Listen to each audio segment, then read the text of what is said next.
now. Keep running, we coming, ain't nothing stopping us now. Keep running, we coming, we got nothing stopping us now.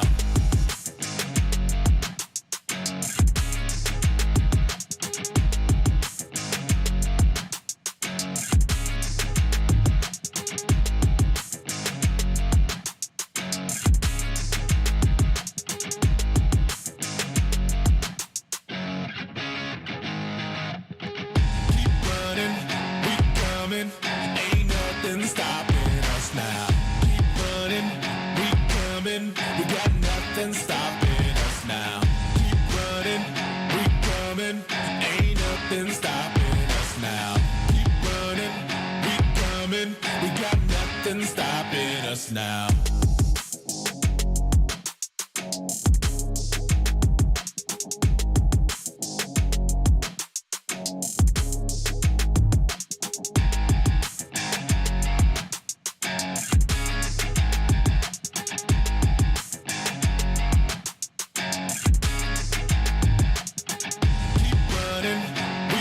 Ain't nothing stopping us now. Keep running, we coming, we got nothing stopping us now. Keep running, we coming, ain't nothing stopping us now. Keep running, we coming, we got nothing stopping us now.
'cause we're better together.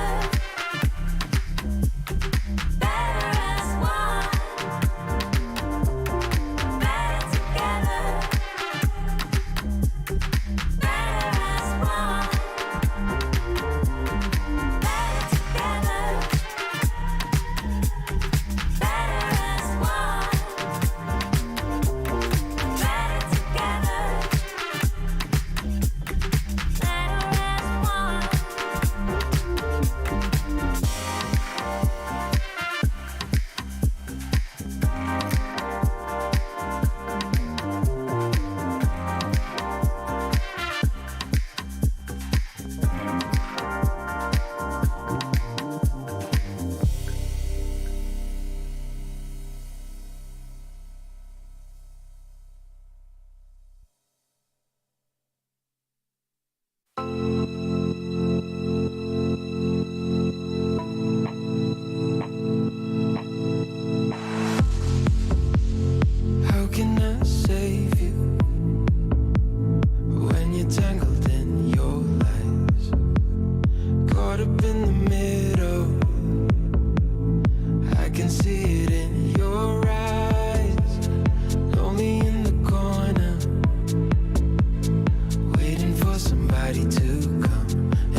goodbye.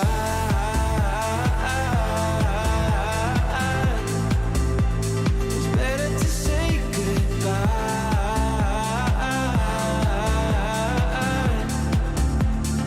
Why did you say goodbye?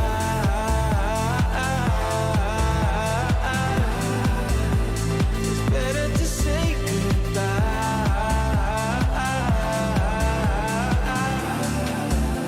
So why did you say goodbye?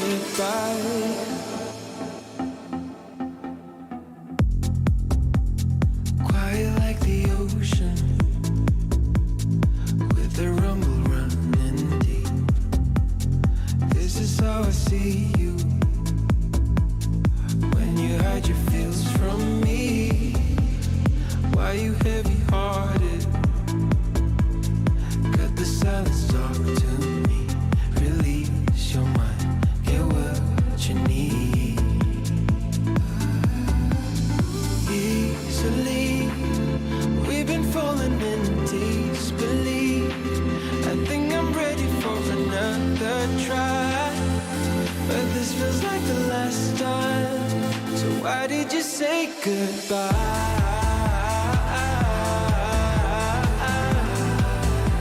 It's better to say goodbye.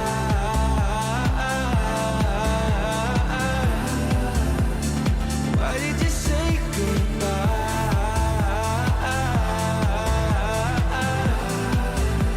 It's better to say goodbye.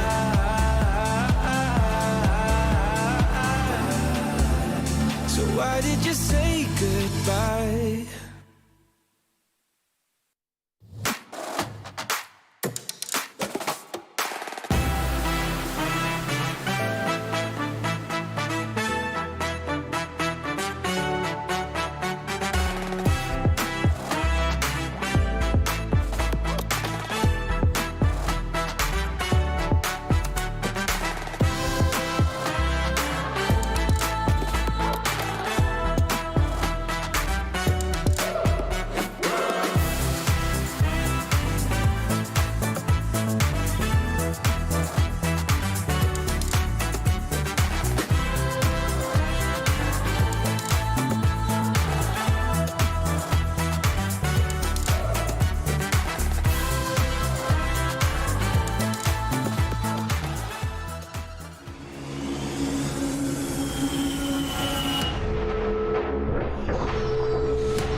WALLSTREETBETS, the go calls being made as they straight up. Incredible. This how it goes at the enough amount of time to try and make it in. Now it's all down to the final two men up. Dope. They have all the players. I give it. Look at my eyes. In one singular spot, getting the rest of the Xenox like this is the last fight. I got a lot on the line. Fish with a different approach. Only spend time in the boat. Oh, Glory Gaming, that'll be huge for elimination points. I think.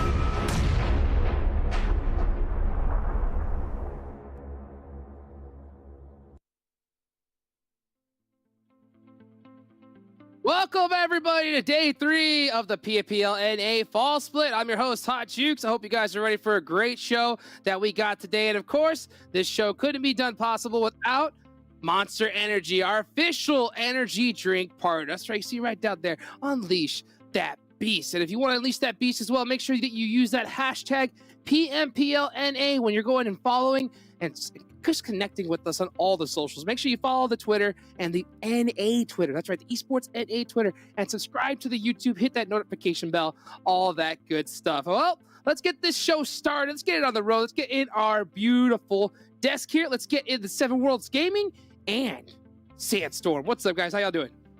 Oh, beautiful? I mean, I'll take it. We're doing great now. Beautiful. Thank you for that, Hot Cheeks. You're looking mighty fine, too. How are you feeling today, Sandstorm? Oh, man. I'm hella excited. It's day 3. Baby, we're almost going to get to the halfway point of the first week. This is where it's about to go down for those bottom-tier teams. Oh, they got to make it happen here today. And, you know, with this entire split, it's a whole new one, whole new format compared to the other PMPL. So let me go ahead and roll this quick format video to explain everything for you. After experiencing all the thrills, highs and lows of the spring season, we are back again with some fresh PUBG Mobile action.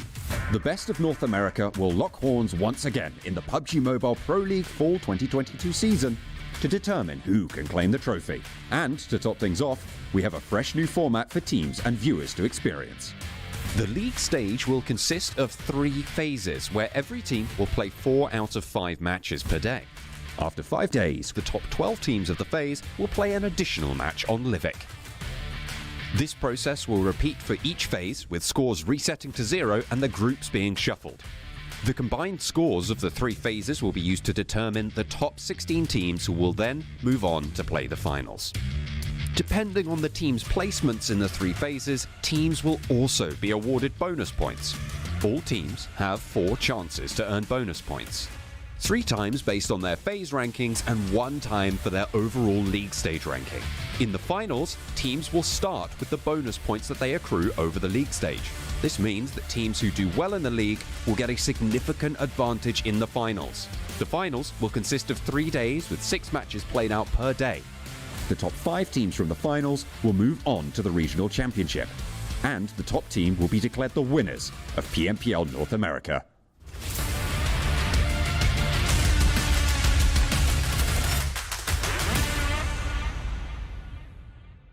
Thank you so much, John Allen, for that wonderful, wonderful breakdown there of that format. Now we've got the beautiful 7 Worlds Gaming and Sandstorm as we get to the overall rankings. Take a look at the overall rankings here for the past couple days. See where everyone has landed on. APHELION Esports, the squad up on top. I actually got a chance to talk to some of these guys over here at APHELION. I'll tell you about that a little bit later, 7. Ooh, you gonna tease me like that and not say anything? All right, you know what? For APHELION Esports, I mean, not an amazing day too, but they did end up still being on top with a 6-point lead. The Panthers, though, I felt like the Panthers were really the ones that stole this show on that day too, for them to be able to be in 2nd place, THIRDEYE as well. And then guess what? We'll talk about them a little bit later, but Steady, back-to-back, making their presence known, Nova Esports as well. And we keep going down. We see the Chosen, Ace of Spades there with 69 points. And I kind of want to see that 2nd page because Sandstorm was talking about it, and I feel like it's a very important thing. We're talking about it too. You said it, especially Jukes, before the show started. This is going to be the halfway point. We're going to be hitting it today. And guess what? This team's right here, Sandstorm, on this 2nd page and all the way up to 20th place. And they need to wake up, and they need to wake up on that first game.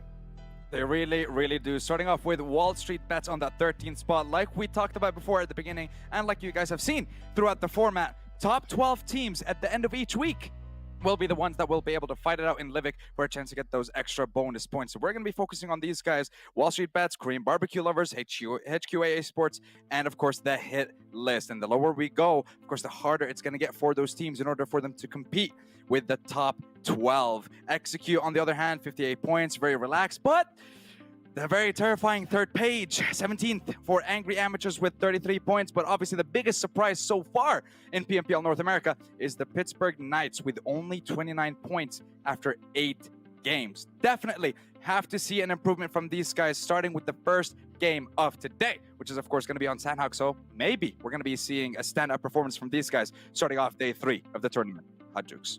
Ooh, I'm ready to see it myself. I mean, I want to see some heat from the squads at the bottom. I want to see if APHELION Esports can also stay on the top, because I got a chance to talk to Valak.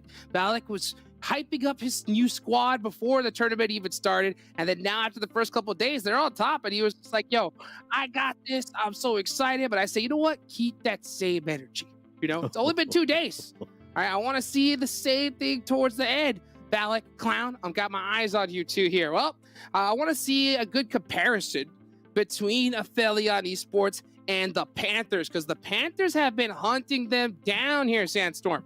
Yeah, they definitely have been, and we got to talk about both these teams. APHELION Esports, these guys, they always tend to either have an incredible performance or quite a terrible one. 5 out of their 8 games have been top 3s so far. The other 3, bottom 4. So it's either that they're at the very top or at the very bottom, which is not the kind of performance that you want to see from these guys. But if you look on the other side, when it comes to the Panthers, these guys are constantly and consistently getting placement points, getting those elimination points when it matters, and the lowest that they ever had was in the first Sandhawk game with just 2 kills. But if you look at the other maps, Erangel, it's always either a place, like let's say even if it's a low placement points, they're still getting kills. They got a 5th in Erangel with 12 elims, 4th in Erangel with 7 elims. You look at Miramar as well, regardless, they're always ending up with top 8 placement and at least 5 eliminations in every single one of their games. These guys are absolute monsters when it comes to this game. And I definitely want to see how these two different play styles, how these two different approaches and performances are going to clash the longer we go on in this tournament, Hot Jukes. Well, I'm looking forward to it. I'll tell you what, dude, talk to me. Hold on a second. There is something I want to talk about in regards to APHELION Esports. You say you got a chance to talk to him, and I actually want to talk about Clown. I cut him a little bit of slack on that first day once we saw his stats. But on day 2, the stats didn't really improve at all. My man is currently averaging about 72 damage per game. He has only 2 assists. When you go, by the way, he does have the most distance travel, but just barely now. It's not even that big of a difference too, right? But when you go to Suko, he's averaging about 320 damage, and that man currently has 16 assists. So yes, stuff is currently working in regards to APHELION Esports. They are getting those chicken dinners, like you mentioned perfectly, Sandstorm. They are, when they don't get the chicken dinners though, it's a completely opposite, and they are towards the bottom of that leaderboard for the match ranking. I'm hoping we see a lot more for Clown today because he needs to step it up in a big way. Especially, I honestly don't know what his role is right now. Is it support? It's definitely not fighting. Well, I'll tell you what. Moral of the story, chicken dinners help. Chicken dinners help everybody watching. Now that you know, chicken dinners are a good thing, and somebody that needs chicken dinners is back-to-back. We need to see more back-to-back chicken dinners here, but you know what? Of course, guys, make sure that you're following all of the socials. Make sure that you're following that Twitter. Get in the conversation. Get in the conversation. If you think that Clown needs to step it up or keep doing what they're doing, post on the Twitter. Use that hashtag PMPLNA. And also make sure you're subscribing right now. All you guys watching on the YouTube, hit the sub, hit the bell, all that good stuff YouTubers tell you to do. All right. Well, we were talking about earlier, getting those chicken dinners back to back. We need to see more chicken dinners. More chicken dinners. But let's take a look at their day performance from the first day and the second day, Seven. I agree with you. I mean, going for back-to-back, the reason why we kind of wanted to showcase this is because of the consistency this team has been showing and also the improvement. I mean, on the first day, they were averaging 851 damage. They stepped it up in a big way. And what I love to see that the way they stepped it up in a big way in regards to the damage, you see that they actually ended up having to heal a lot less. That means they were winning those gunfights earlier. They were also positioning themselves in a much, much better place. And ultimately, I mean, if the damage does go higher, you expect the eliminations to go higher, and that is the case with them. The average survival time went higher too. Now, a standout for me has to be Polo G. On day 1, he ended up with 5 elims. On day 2, my boy went in and got 8 elims. Guess what? For Kill Switch, same thing. He ended up with 3 elims on day 1. Day 2, he was able to step it up in a big way. And last but not least, by the way, J-Way, you're still doing great. Just keep on doing what you're doing. With J7, what's impressive for me is that the way he was able to almost double his damage on day 2 and be a little bit more supportive for the team, be that supporting role. And this is what I was talking about Clown earlier, right? I'm not sure what his actual role might be, but you do need to see those stats starting to step up so you can complement all of your other teammates that are doing amazing. Absolutely, because you know what? First place is great, but again, this is the PMPL so early on. We want to see that first place all the way towards the end, and you're going to have you need great performance from every single member statistically wise if you want to think about those later stages coming up in the future. So now's the time. That's why we're giving that advice. Start stepping it up right now, okay? Well, let's take a look at the top players, the players that have done the best so far here in this tournament in the past 2 days. Sandstorm, why don't you break down the top players for us? I mean, listen, Seven mentioned that himself. In order for you need to perform, you need to complement your team. And like we've seen so far, when it comes to the Panthers, Chico, Frady, Fears, these guys are consistently performing every single one of those games. These guys have 18 eliminations when it comes to Chico, 17 for Frady, 16 for Fears, and a minimum of 3k damage for every single one of them. Meanwhile, you look to the other side, you look towards APHELION Esports, and you see Trick is the only one there so far who is consistently performing for his team. You need the rest of your squad to step up if you want to build a better kind of advantage, a better lead over the Panthers. And day 3, this is where we're going to see it between both these teams. And of course, we do have to touch on Peaceful. We do have to talk about THIRDEYE. These guys that have consistently been playing a little bit too peaceful, I want to say, in the first day of the tournament. But when we talked about them, when we mentioned these guys don't really take fights. they just focus on placement points more than anything else. But day 2, that completely changed for the THIRDEYE lineup, and they managed to get themselves in top 3. And again, the stats for Peaceful speak for themselves so far. But 7, we're seeing 2 teams consistently performing. Any other team that you see that might be coming out, that might be surprising you over the last couple of days? I mean, it's not going to be here on top players. They kind of talk about back-to-back, the consistency that we're seeing out of them. There's nothing for me to cover on this picture. My boy Sandstorm cover everything. So remove this image. Show me something else. Because guess what? Nova Esports, slowly but surely, they are staying there within the top 5. And this can be a dangerous team. We haven't really gotten a chance to see my boy Chiefan, and we know what can happen when he is on that playing field. A lot of teams need to be careful, because we know what Nova Esports can do when they stay within that 5. They're going to be able to strike, and they're going to be able to maybe take that first place, Hot Jukes. Dude, Nova will come at you, dude. Nova will come at you if you didn't sleep on them. You cannot sleep on Nova. I think we want to take a look a little bit something about Dope Esports. Why don't we take a look at Dope? You know, 7, before you were the originator of the Dope Esports LLC train. Remember that back in the day? Yep. How is that train chewing these days? I mean, ladies and gentlemen, if you want to hop aboard, right now is the time, because you can see right there towards your left-hand side. You're going to see the day 1 performances. Guess what? Dope Esports wasn't happy with those performances. Nobody was happy with that kind of performance. Average 10 plays, yeah, I mean, that's good if you're 9th and sitting in 17th, currently looking at this. But you want to actually improve. 7th place on day 2, the damage. I mean, look at the damage. Almost 3, actually being able to 3 times it. The heals, they're being able to take more fights, so that's obviously going to be going up. Average elims, for that to go up that massively. We usually don't get a chance to see a stat like this when teams do stumble on the first day. They don't have this kind of improvement in Sandstorm. For them to have that kind of improvement on everything is amazing to see. Oh yeah, definitely. I mean, you're talking about day 1, they only managed to get 5 eliminations. Day 2, they secured 28 points out of those eliminations. Day 1 for placement was only 7. Day 2, they managed to increase it all the way to 19. Total improvement of 12 points all the way to 60 plus. They managed to get 47 points in day 2 on its own. So Dope Esports, if they keep up this pace, if they keep up this improvement, they might be one of the top contenders of the tournament with 3 days left in this week, Hot Jukes. Well, they got to do it now. They got to do it now. I think today is that day where it's time for those squads at the bottom to really step up. They've given all that little room for error is well past in the past 2 days. Now they really got to get it up, because those bonus points, that's what we're hunting for. Back in the day, it was about trying to just get into a super weekend. Now it's about getting those bonus points that will apply in the finals. Imagine starting a final with an 80-point lead. That would be absolutely ridiculous, you know, but that's what you got to get it done now. You got to get it done now. Let's take a look at the schedule so you guys can see exactly what we got going on here. This is the matches that we're going to be dealing with today. We're starting off in the jungle, baby. Started off in Sandhawk. And you know where people, you know where is a good native animal that is in the jungle, 7? Which one? The panther. There's a lot. Oh.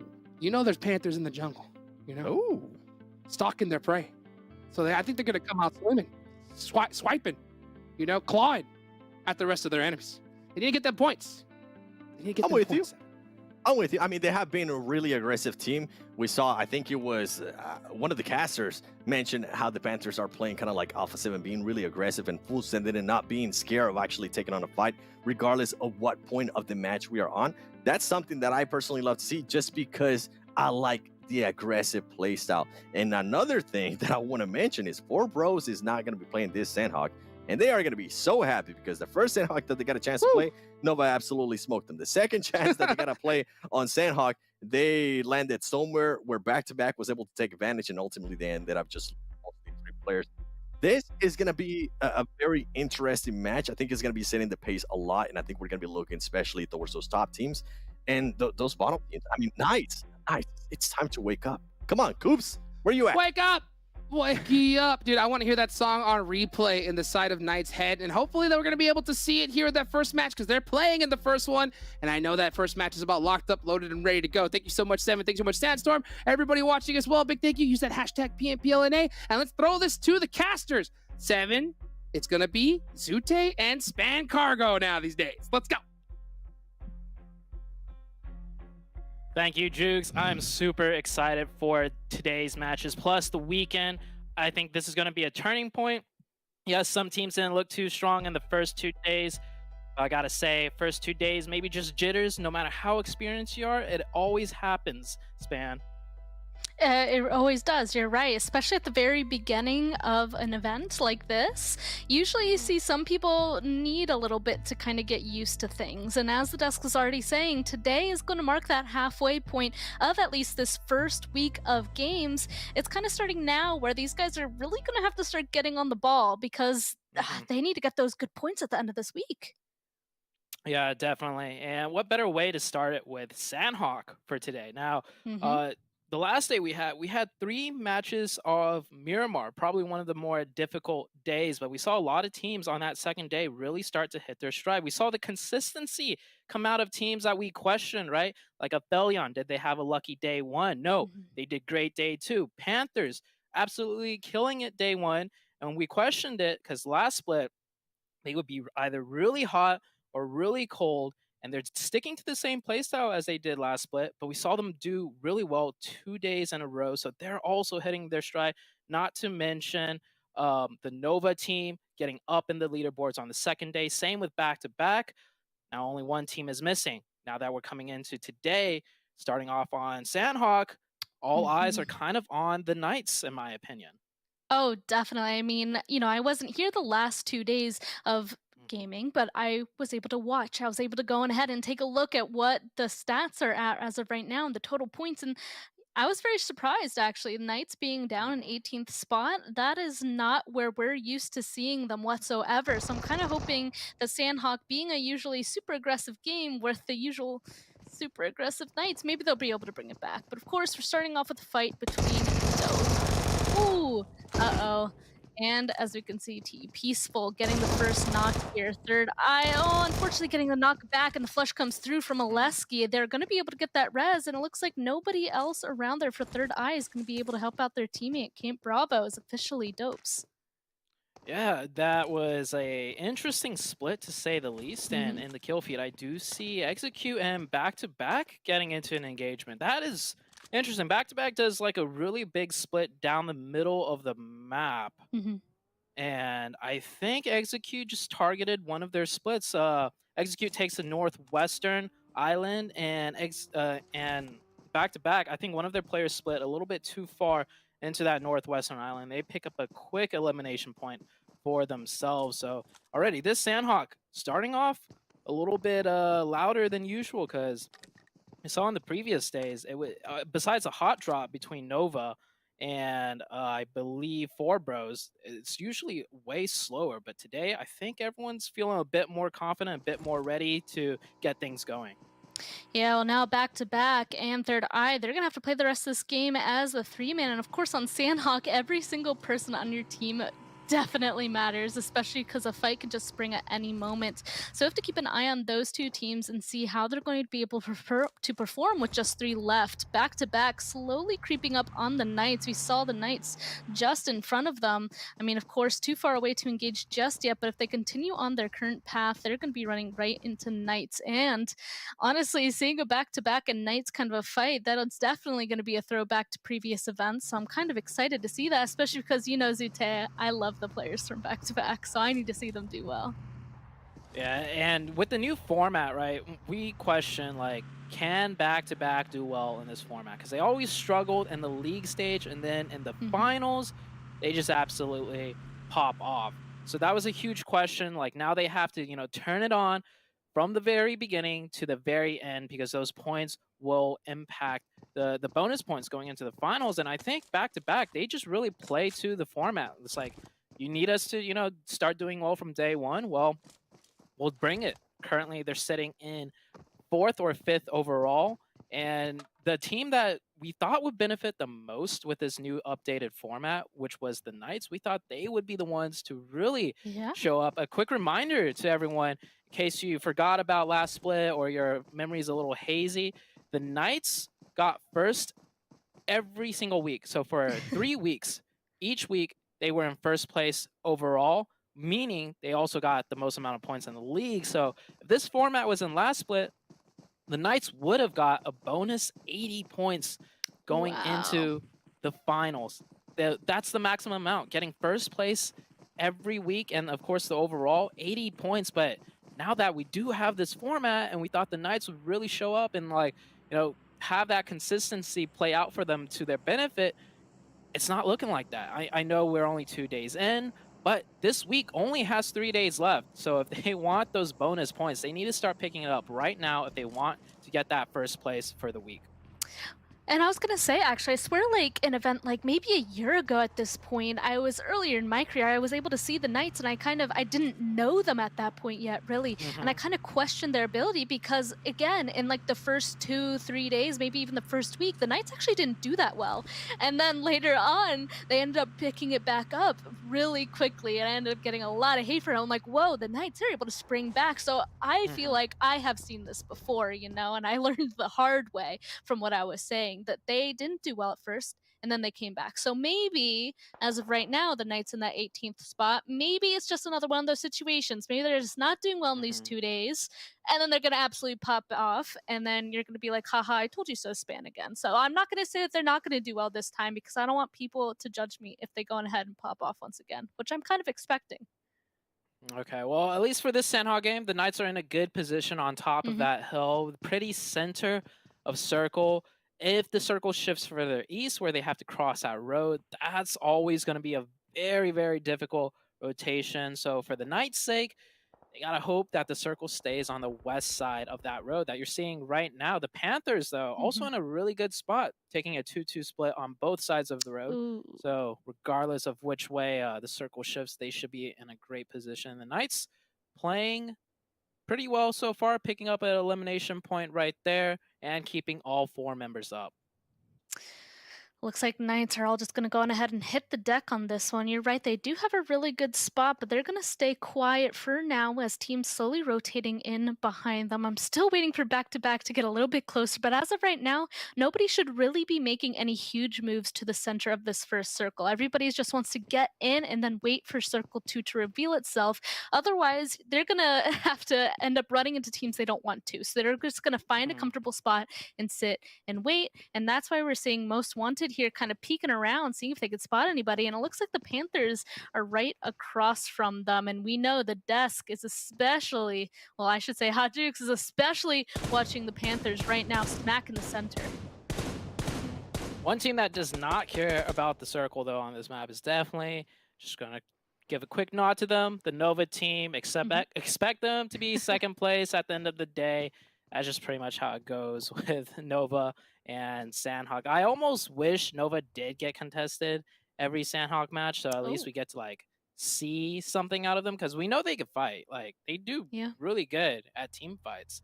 But why team fight when you could secure second place consistently on one of the more RNG maps, to say the least, that of Sandhog? So now we see Nova starting to move, but most likely they're just moving to another loot location, pick up some more first aids, and Koi already has 14. Span already having 4. Like we always say, Sami has a lot of first aid kits, but they're not even done looting the rest of where they loot, because they hit Sami and then they hit the other little buildings and cities in that southwest. You can easily see why they get up to like 30 plus first aid kits by the time they're moving into the zone. And it's always Koi. It's always Koi, too. Yeah, you're right. Like, a lot of people, I feel like, judge them for that kind of strategy here on Sandhog, but if it's going to consistently get you into, like, the top 3 placement, that's kind of worth it, especially since this event is, like, a month, right? Like, what you really need to go for is that consistency. Like, those points are going to be huge later on. So I think that's why Nova really picks that up, and yeah, I can't really judge them for it. I think it's something that has definitely worked out for them. At first, kind of questioned myself, actually, on why they're doing that instead of deciding to be a little bit more aggressive. But over time, I mean, those couple points, they have mattered for Nova. Circle center is right on up. A little bit to the east, I would have to say. I'm mainly judging this circle based off that road down the middle where the Panthers are, right? That's pretty much the deciding factor of what kind of game we're going to see, and specifically for everyone on the west side of that road and the east side of the road, because crossing that road is so difficult because by the time the circle shifts east of that road, it's in a way where there is going to be some team camping the road Yeah. crossing, right? And so it's like at that point, it's almost like free points for anybody having to, you know, getting the advantage to camp that road. We see Ace of Spades doing a little bit of scouting with the buggy, sending that one player out. I think he might have spotted somebody in the Panthers building because he made a really quick, sharp U-turn, maybe relaying that info that the center of zone is currently taken. I actually was just getting a little bit nervous about that. Glad he turned around. I mean, they know that a little bit in front of them is safe. I'm kind of curious to see if they are going to move forward or if they're going to stay where they are because honestly, the next compound further inside zone is kind of in a big bowl and you don't really want to find yourself there because people around that compound can easily hold you there. We'll have to wait and see because obviously getting towards the center of the circle has its own advantages, but we're going to have to wait. Looks like Dope. We know that they already have a point under their belt from THIRDEYE. It looks like the hit list is going to be making a rotation on around them, but usually, Zute, we don't see too much action this early on, except it looks like Nova finally making into the circle. Back to back, didn't push as far forward as kind of expected, and they're kind of eyeing each other up right now. Actually, Nova, they clearly have no clue, but back to back, their scopes are pointed at that mountain. Yeah, back to back with only 3 members that might be hindering their aggressiveness as far as, you know, making it further into the zone. But this location's also a decent spot to just get info, right? Maybe not the best spot in the circle because it's like nowhere close to center. But if you take a look at the center of the map, like everybody's already having it preoccupied, and with back-to-back being down to 3 very early on, I think they know they don't have much fighting power. I'm taking a look at the mini-map right now. I see Execute still in the blue, same with the Chosen. Yeah. So I think both of those teams are also trying to do at least the Nova strategy, which is just taking their time in the blue zone, picking up as many first aids as possible. So potentially Nova might not get the easiest med battle to second place that they're accustomed to, especially since, you know, once again, we saw how successfully they pulled it off, and not just us, the other competitors as well.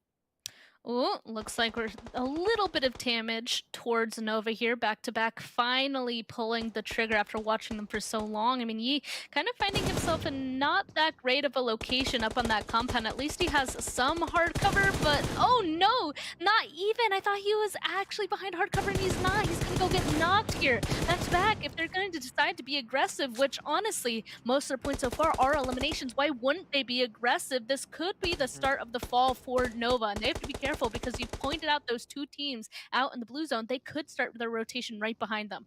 Looks like the hit list also slowly getting taken down by Dope. They were so patient up here on the corner of the map, and it's going to work out for them already. 2 more points for them. Yeah, man, the hit list really suffering a lot right there. As we do see the next circle shift, it will go down to that eastern side. Now we're going to have to see what the Knights and Most Wanted, including Nova, what they're going to do, because crossing that road is difficult. I do see the Knights on the minimap. They have vehicles, which is going to be really good for them. They don't have to run across that road. And I see the Knights moving into zone in that vehicle, and I think they cross the road. They should be good. Execute, on the other hand, though, trying to loot more first aid kits. And Telly driving into a tree or a rock of some sort. And that's going to be the Chosen, camping it out and picking up some more first aid kits for themselves. Potentially Fate might have all the first aid kits because he was hanging out in the back.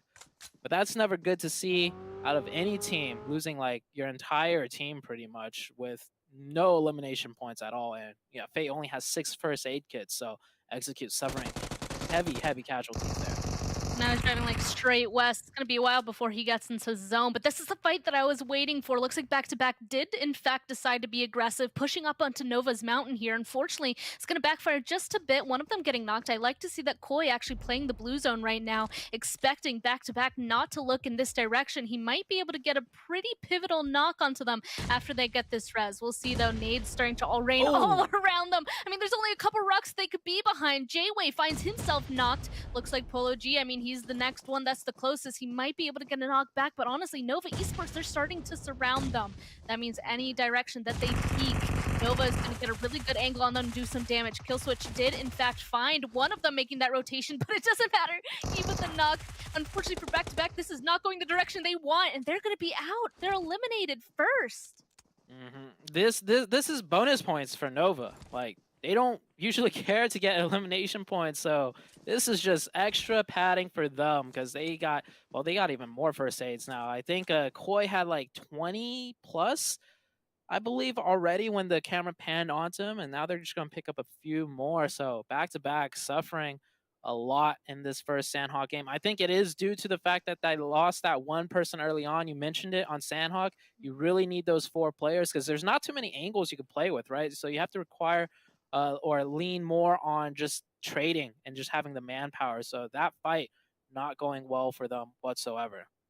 Oh man, now I'm feeling really upset. I was really excited to be back-to-back play there. I might have, I shouldn't have pointed it out, but of course, this is only game 1, so I'm excited to see how they're going to play later on. Nova actually making their rotation right before the Chosen kind of enters the same space that they were previously. So we could have seen yet another fight, but it was just narrowly missed as everybody's really trying to get inside this next zone that has pulled so far over to the east that it actually has a lot of water, a decent amount of water inside of this. I'm kind of curious to see where this next one's going to pop, and we're going to find out shortly.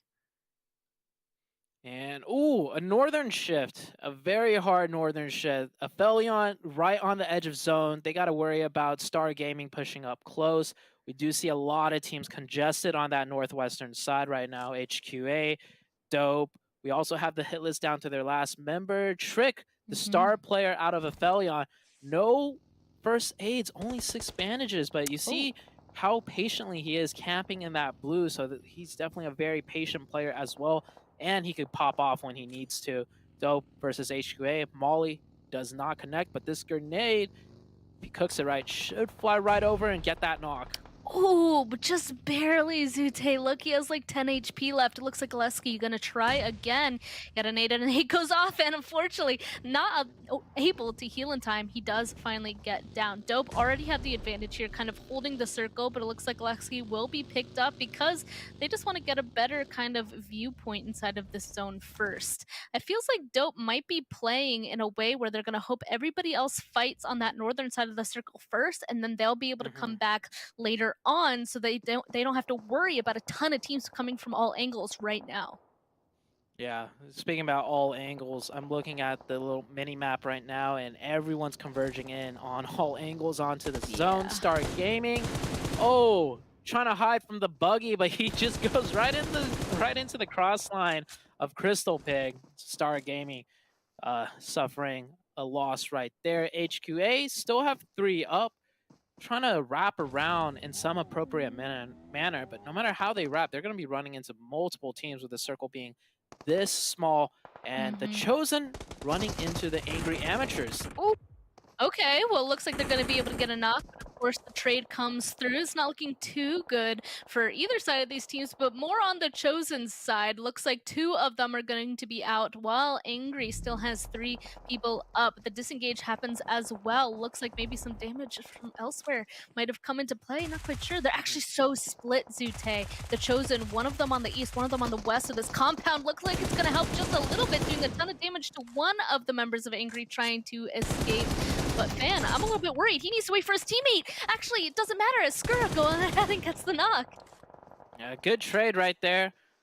They're very close to zone. Angry Amateurs, they might be able to make it into zone right now. They're right on the cusp of it. It just depends on the sight lines everywhere else, but this is so chaotic everywhere else on the map. I think they should be fine as long as they take care of the Chosen sub-pick, the last one up. Zone shifts to the east, I would have to say, and the Panthers in a great position in the hard cover, doing another little split in that roadside. We have the Knights right now getting into a fight with Most Wanted, and the Knights did manage to pick up a elimination point onto TC. They actually third party from distance.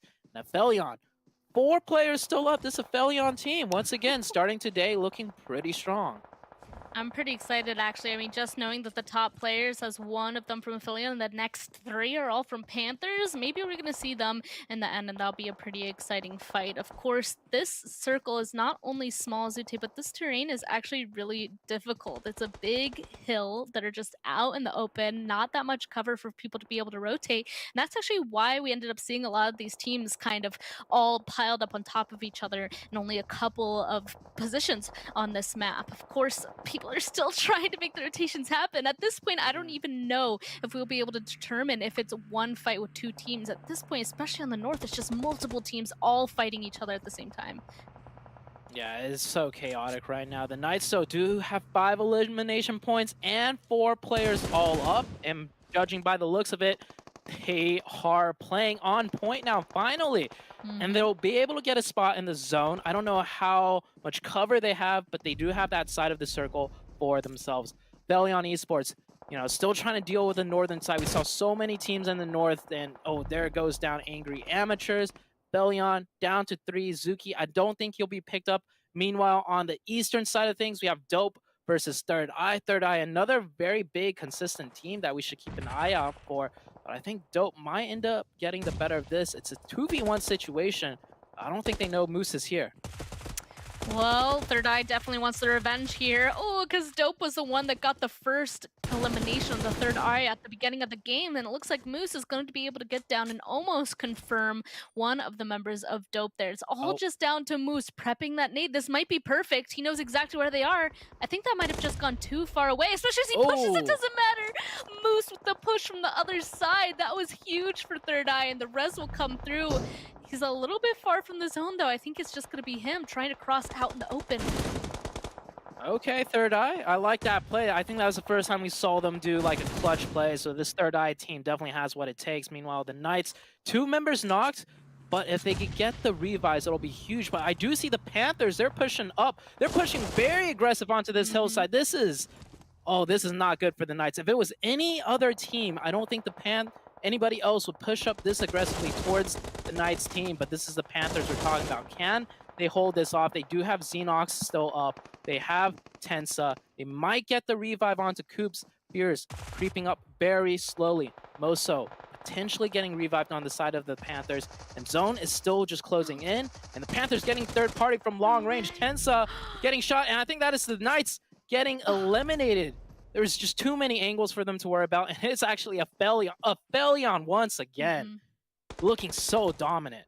I was actually so surprised Nate from APHELION just pushed on over to participate in this fight. I mean, they obviously want to get rid of those specific teams, and one pushed over. It doesn't even matter. It wasn't even Nate that got that last elimination onto the Knights. It was his teammate still far up to the north. They somehow got a great angle inside of that watchtower there, and now they own basically the entire next circle. Their biggest threat definitely being the Panthers to their south right now. Jeez, this APHELION team looking so strong right now. It's not over yet. There's still 2 players up from the Panthers, and if there's any team that has probably the pound per pound heaviest hitters, it would be the Panthers. And Frady is still up. Frady, I would say, the star player out of the Panthers. He can make something happen. 2v3, somewhat at a disadvantage, but if they take down Trick jumping a little bit too close. Brady, though, knocks one, but Trick gets the trade. Can Fierce get down Trick? No way. Doing some crowd shots, and I think it's a 1v1 between Fierce and the last player of APHELION Esports, DBS, and Clown. Clown, the player that we've been questioning this entire time out of APHELION Esports. Well, there you go, 7. We question Clown. At the last moment, when he's needed, he wins that 1v1 with the DBS, gets that one elimination in, and of course, we got Koi, once again, by first aid. I mean, he might have somewhat of a sightline. Imagine scopes in with the M4 and gets a double. I don't think it's going to happen, though, but I think he's looking for it. You see him trying to get some sort of angle. Maybe he might get one, but man, another huge win for APHELION, another one. I mean, day 1, day 2, for a team that we did not talk about whatsoever. Question if it was luck day 1. Day 2, we were like, okay, they got what it takes. They could be a little bit consistent. But day 3 as well, hold on. That's one. He has to get Clown, though. There's no way Clown lets him go. Oh, I'm like, usually he waits until his last first aid is gone before he goes and takes the shots, but he got the knock, doesn't matter. APHELION, once again, winning that match, holding on to their usual position. I think that's pretty huge. We were thinking that the Panthers were going to be able to come on back, but no, Clown was the difference between that first and third place. But once again, pound for pound, the Panthers, you got to watch out for them, right? That got extremely close, but hey, Clown to save the day. There's one in the books for Clown, winning and clutching that 1v1. Now, I just want to say real quick, APHELION makes it look so easy to a point where it's like you almost want to call it luck.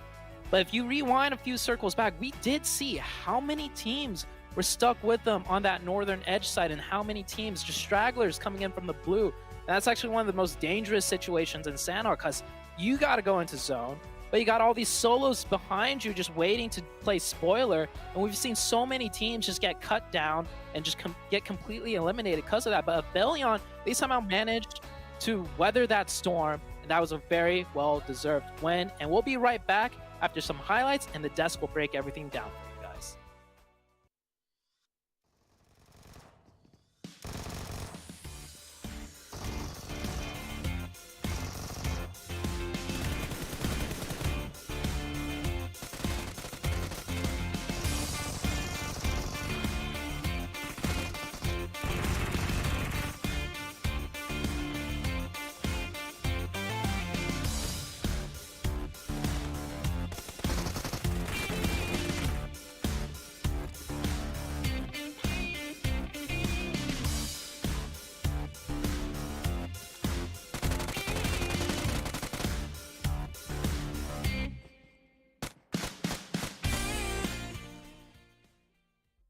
Welcome back, everybody. APHELION Esports, keeping that same energy. And what would you say? What was that you said about my boy Clown? I knew. I knew you were gonna bring it up. Yeah. Look at that's what I'm talking about. That's how you get it done. Let's take a look at that match ranking. APHELION Esports at the top with 27 points. And dude, I could not believe it. Nova gets second place with the heel strat. Can you believe it, Seven? I'm not used to it. That's the first time. I'm just kidding. I think even Sute mentioned it too before. Like as soon as the match started, I think within the second circle, Sute said, "Okay, and Nova's gonna end up getting second place." Guess what? That's exactly what happened. And I did see some other teams that were trying to push towards that heel strap, but he ended up backfiring. We'll talk about that later. Execute. The Chosen, 13 points for them. The Panthers 13 points. APHELION Esports, honestly, Clown. Wow.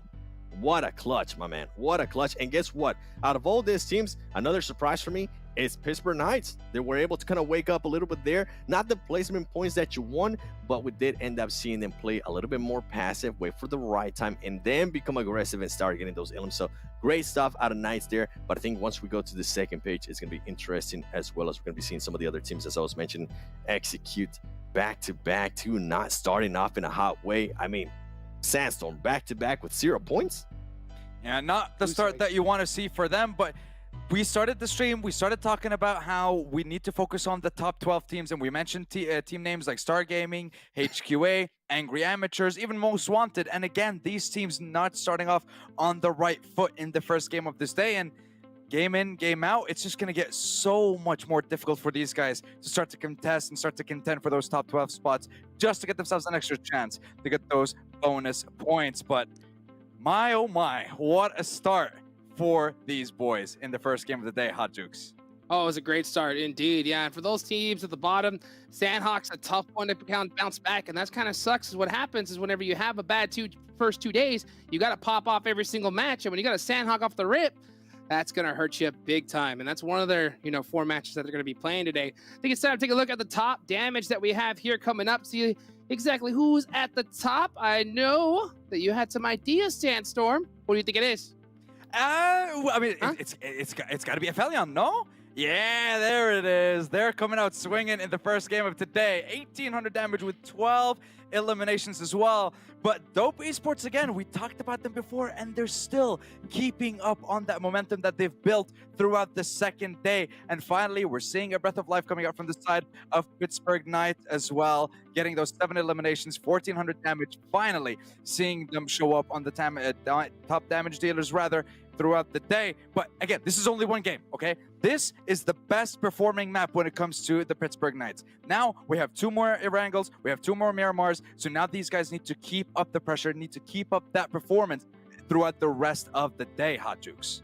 Man, dude, they would have had a really good opportunity there if Trick just didn't shut them down at the end. If they were able to get those revives and get started a couple more seconds, I think the Knights would have been a problem. But hey, you know what? That's the best time to stop them, right when they're about to pop off. Let's go ahead and take a look, of course, at the APHELION total stats here for the Sandhawk, the squad that has really surprised pretty much everybody. They've stepped on the scene, and we have been checking out the way they lean, Sandstorm. And there it is. Once again, Trick showing up with massive numbers throughout this game. Look at that. I guess throughout both Sandhawk games, 1,000 damage throughout both games, 8 eliminations, 8 knockouts. And like we mentioned before, Trick has been the star player for this team, but it's so good to see other players stepping up to the plate. Clown, especially with that clutch towards the end, clinching them that top 1 spot, obviously with Koi playing with that heal strat. But now it feels like Zuko is the one that's falling a little bit behind. So I feel like if he starts to perform a little bit better, this team is going to be absolutely unstoppable throughout this tournament, Hot Jukes. Well, you know what? Getting first place off the first match, not a bad way to start. Let's see if they can, again, keep that up for the rest of the day here. Now, 7, the Knights, our boys, finally showing up with some eliminations here today. And we were talking in the back, and I know you wanted to see their entire performance from day 1 and 2 compared to just one match. 7, why don't you break it down for us? I mean, this is a team that everybody, and I mean, I seen all the hashtag PMPL NA, and it has to do something with Knights. And guess what? We are going to be comparing, I believe that is day 2 on your left-hand side, to that last match. This is more of the Knights that we expect, ladies and gentlemen. The damage, the placement, yeah, it's not insane placement, but it is an improvement so far on their worst day, which was day 2.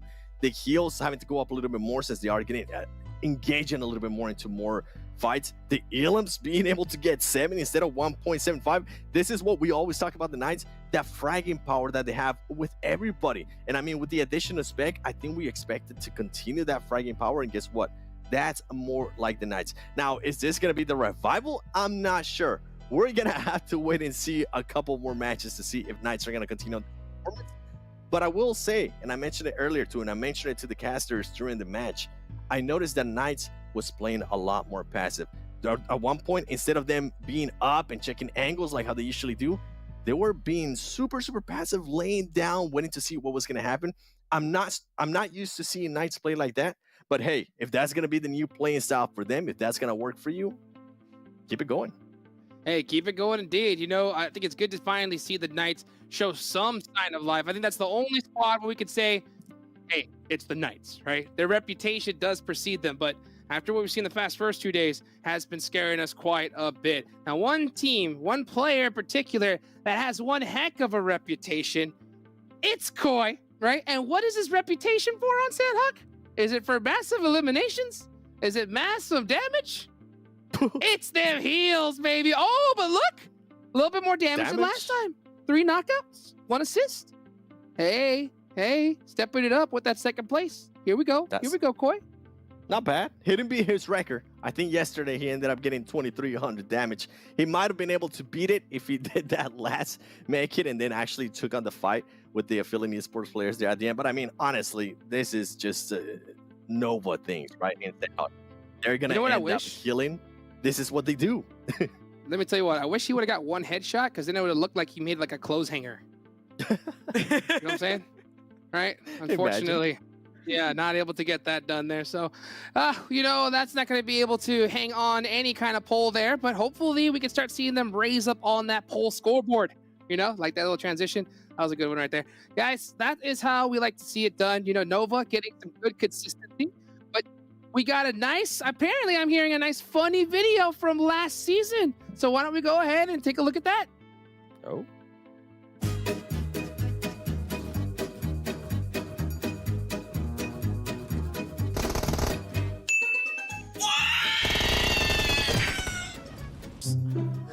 Oh man, for a moment there, I thought maybe it was Gaji still in the water. I saw him all the way up into the northern side, but you're right. So goes. No way! Oh. Hello there.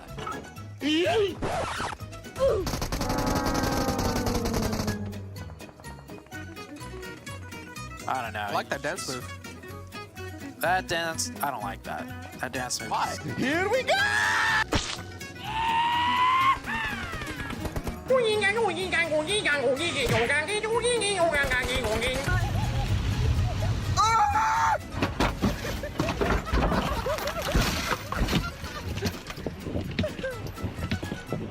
Lazarus was isolated in that building, so they kept the pedal to the metal, but unfortunately... Brilliant. What?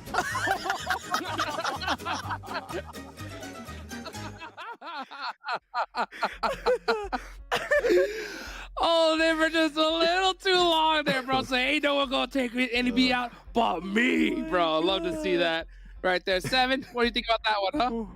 Bro, the window frame. Out of all things, that window frame. Oh, feels bad. Oh, absolutely, buddy. Guys, all right. Well, it looks like I do hear the next match getting ready and started. Thank you guys so much, Seven Sandstorm. Let's go ahead and take it on over to Zute and Spad Cargo to handle match number 2. Let's go.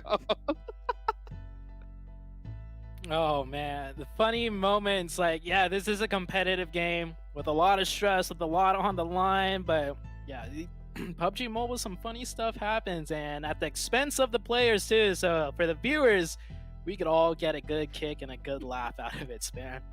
Oh yeah, I definitely remember some of those moments, and it's always great to see, honestly. I mean, stuff like that happens, even though these guys are professional players. Sometimes, you know, the whole point is that they love this game. Gotta kind of let loose and have fun every once in a while, so love to see it. And even pros mess up sometimes, and you just gotta laugh it off, you know? Sometimes it happens. Yeah, even the pros are just regular people like us. They just, you know, play a lot better usually, but sometimes, you know, they might nade themselves sometimes, you know.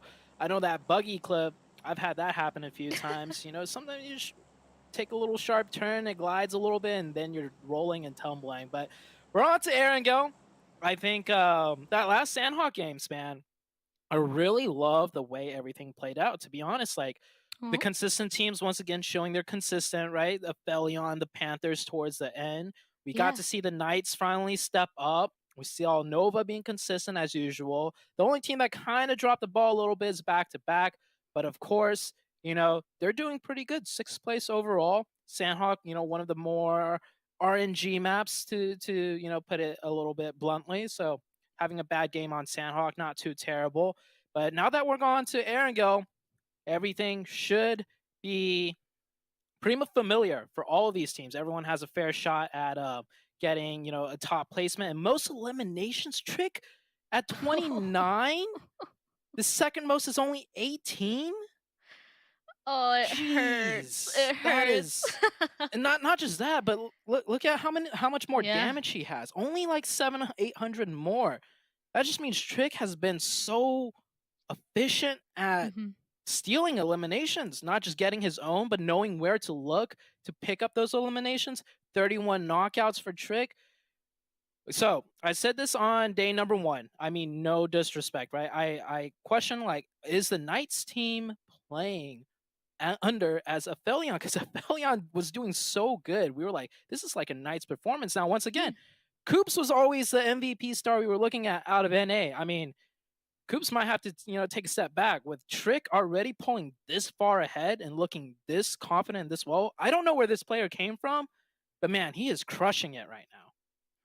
Oh boy, I'm pretty excited to see just how much further he's going to be able to take it, honestly. My only slight concern, though, is that right behind him are, in fact, 3 members of the Panthers. Will he still be able to be able to continue to pull his team up with him, Yeah. or will the more consistent, at least 3 players of the Panthers, be able to eventually overtake them? I mean, we've seen this multiple times before too, Zute, right? I mean, sometimes we see that one MVP player kind of hold on for as long as they can, and then another team kind of overtakes, or that one MVP player starts helping the rest of his team. The rest of the players start going on up there with him. So I'm kind of curious to see how that is going to transition with the performance of APHELION.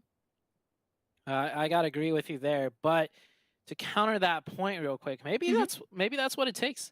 Maybe you just want that 1-star player. You don't want it, this is sarcasm, by the way. You don't want a team of consistent players. You want that 1-star player. And the only thing I gotta say to that is, like, I mean, the Knights, when they were really popping off, it was kind of just Coops, right? Like way up there, and that worked for the Knights. So maybe just 1-star player kind of rallies the team together. At least for now, this Panthers team as a 4-man team looking so consistent, so strong, I do believe eventually the Panthers, like all things, you know, keeping all things stable the way it's going right now, I do believe the Panthers would eventually pass up APHELION. But you know, nothing is stable in a battle royale game. Things could change in the matter of seconds, in the matter of moments. The team mentality, I mean, there's so many different factors going in on this thing right now. So it's like, we'll see. And by the way, the circle, a very northern circle right now. No hot drops. Everybody knows where they're going. Everybody knows where their split is. So for now, everything is pretty quiet. And taking a look at the mini-map, nothing really stands out. Everyone's playing pretty standard right now.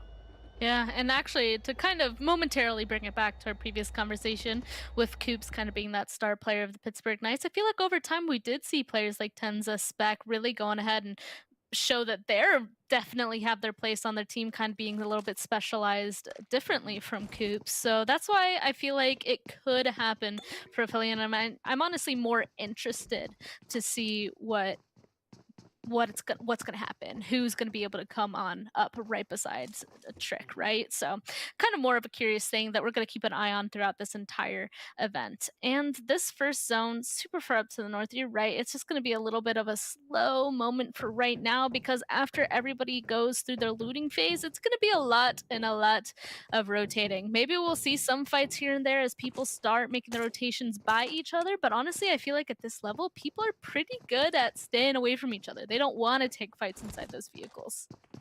Especially since we've played 2 days already. I do recall on the first day we were losing people, and specifically Nova will be losing a person early on scouting, and that's like something we usually, you know, don't see at pro level play. Like, you're not supposed to lose players scouting at this point. The whole job of scouting is to get info without dying. If you're dying as a scout, you're not doing your job.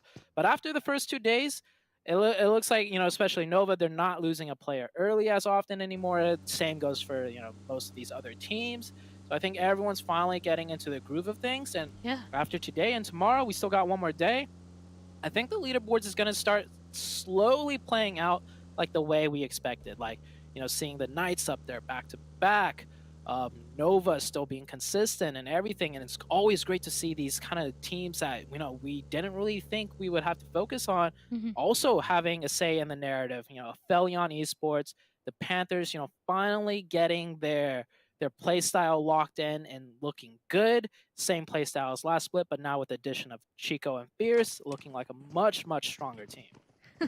Yeah, don't get me wrong. I love every moment of every event, but definitely I like to watch the first week, and then I really think that the games have officially started in like the second week, because that's when there's no more excuses. People are finally 100% or should be 100% used to what's happening inside of the lobby, and that's where the real games kind of come into play. So this first week, it's always interesting to see who's going to be up on top now, but I also really like to kind of see everybody change how they play based off this new lobby, the new event, because every event, while it's the same game, sometimes the same teams, it's always different.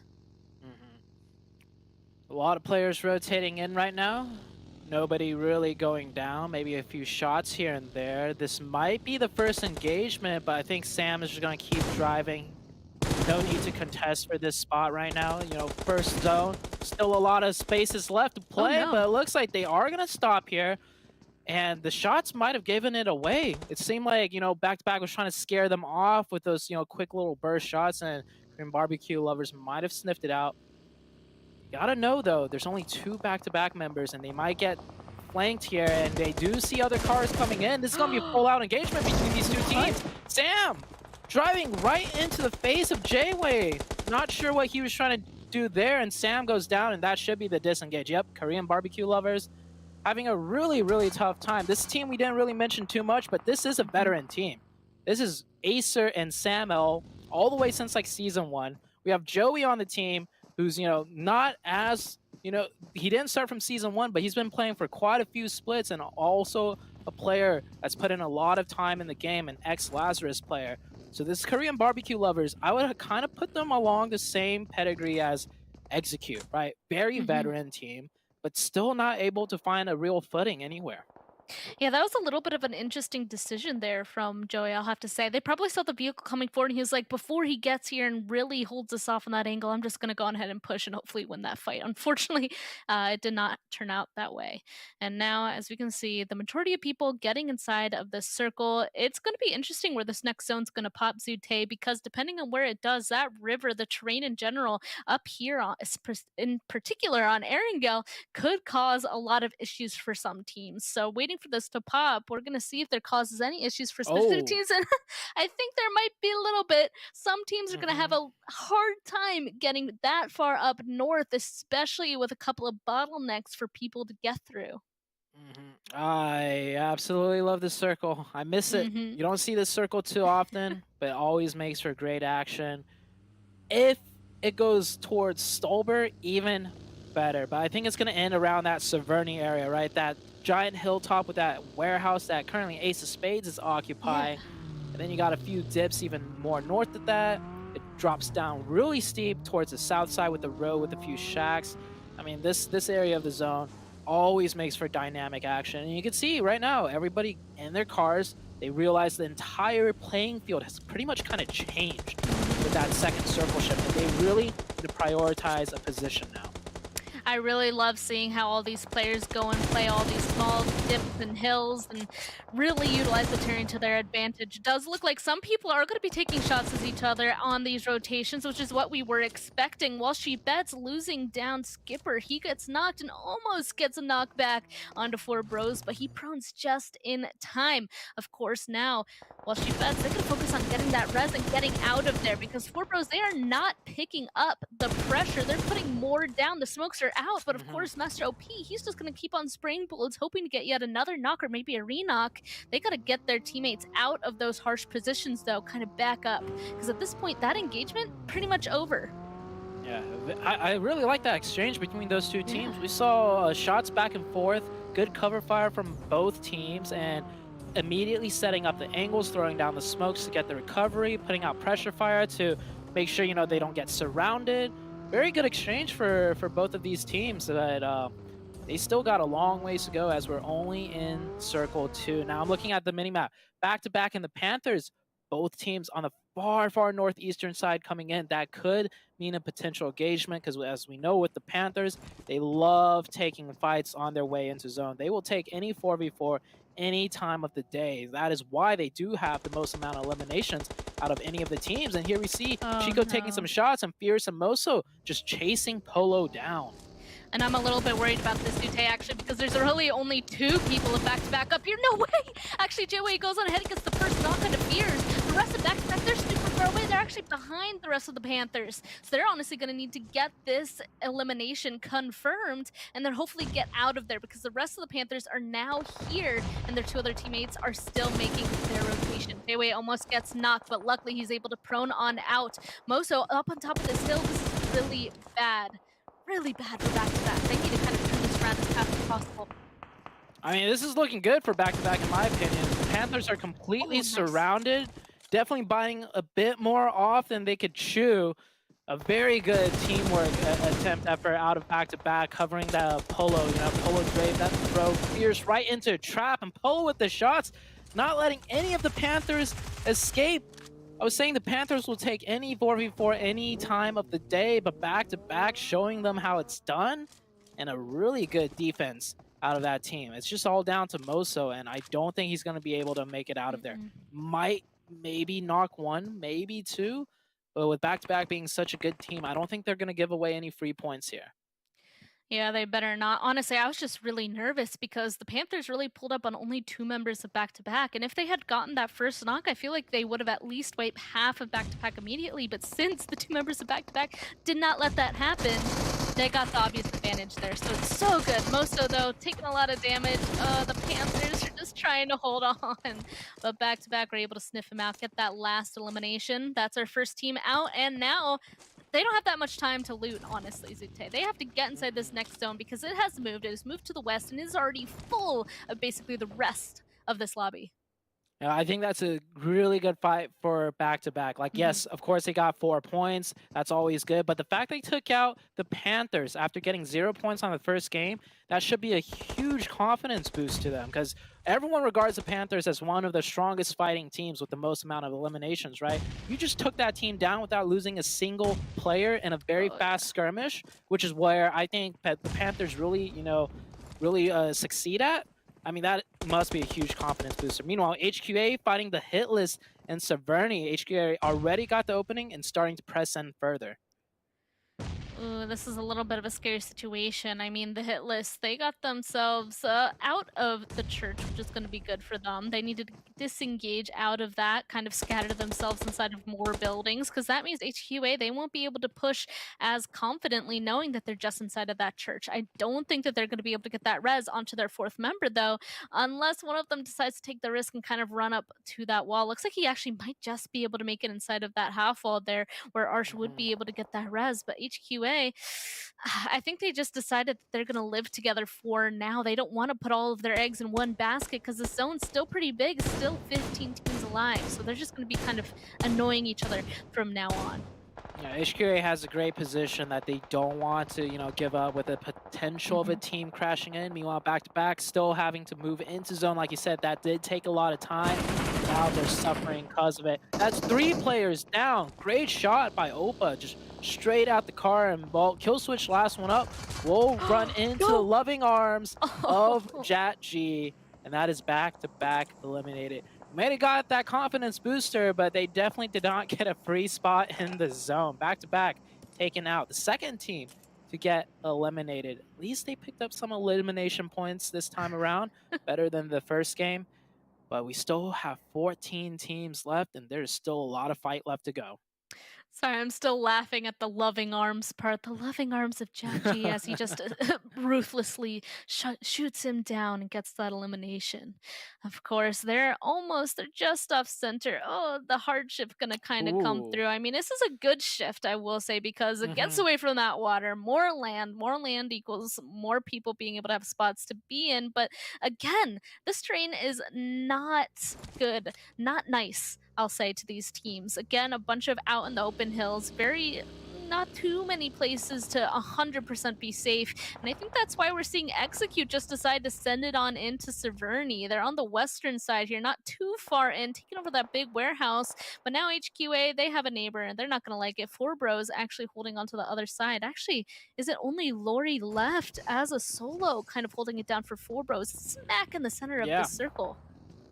He's playing in I do believe there's a giant dip there, and that's actually a pretty common spot to play in a zone like this. Luckily for him, there's like 4-man teams surrounding him, meaning if a team were to try and crash into him, they'd probably get roughed up quite a bit. Star Gaming trying to rough up MEZEXIS, and actually Koi from long distance with the SKS will get that knock, and Kindness will confirm that right there. MEZEXIS down to 3. This team not in the zone. Same with Star Gaming, so they got to find a way in. And Nova right now gatekeeping them from inside the zone at one of the hard compounds left in the map. Ooh, try to get some healing off, but shots from afar is going to instantly turn that down. At least all of them have vehicles over there on the eastern side Star, but they're still not inside the zone, and that's going to be pretty difficult for them. This is now the point, Zute, where there's going to be a lot of fights that are about to break out. Just on the brink as of right now, we're not going to be able to capture it all. Even Ace is trying to toss over some nades to the people right below them. MEZEXIS, and they have to watch out because even more people around them. It's just becoming that point for so many teams. Are going to have to be careful about the people around them while trying to pick up as many points as possible. Another member of MEZEXIS is down. They still have to continue to watch the direction, though, because of yet another team. Yeah, that second MEZEXIS player that went down, trying to get some more info, going down to the southern edge. Of course, you do have Korean barbecue lovers there. You can never be too sure in these end-game late zones. Like, you'd see a position that you think might be open because it's not really, a strong position, but you don't know if a team's been roughed up before and they're down to 2 players and they're forced to play a weird spot like that. So MEZEXIS losing another one right there. Now Star Gaming taking a fight with 19 Esports. I would have to say Star Gaming kind of has somewhat of an advantage here. They have this ridgeline that they could just peek over and throw nades in. And 19 Esports, they're all clumped up together. A couple more nades and it should be good. But Nova, I love when Nova does this. When they have a spot in the zone, they'll send 2 players out, 3 players out, just to look for third-party angles and just pick up a little more extra points. So Nova doing a classic strategy right here. Don't know if they'll manage to find anything, though, because these divots do go in pretty deep. Yeah, looks like Kindness is really trying to find something, but now he's about to take blue damage. You can see him driving out of there. Alcoy trying to get that other angle. They might just be able to help clean this up, but they have to wait for 19 Esports and Star to do a little bit more damage to each other. And here we go. The drive-in comes on in. Star Gaming and all their vehicles make the push. 19 Esports has 1 member down as of right now, but so far fine. Looks like Star is going to be suffering the same amount of people too. Actually, no. One of them is fully eliminated. Here we go. Oh, here we go. Nova. They want to become a part of this. They know that they have some sort of advantage, but wait, one of them goes down immediately. 3 members of Nova now trying to third-party this.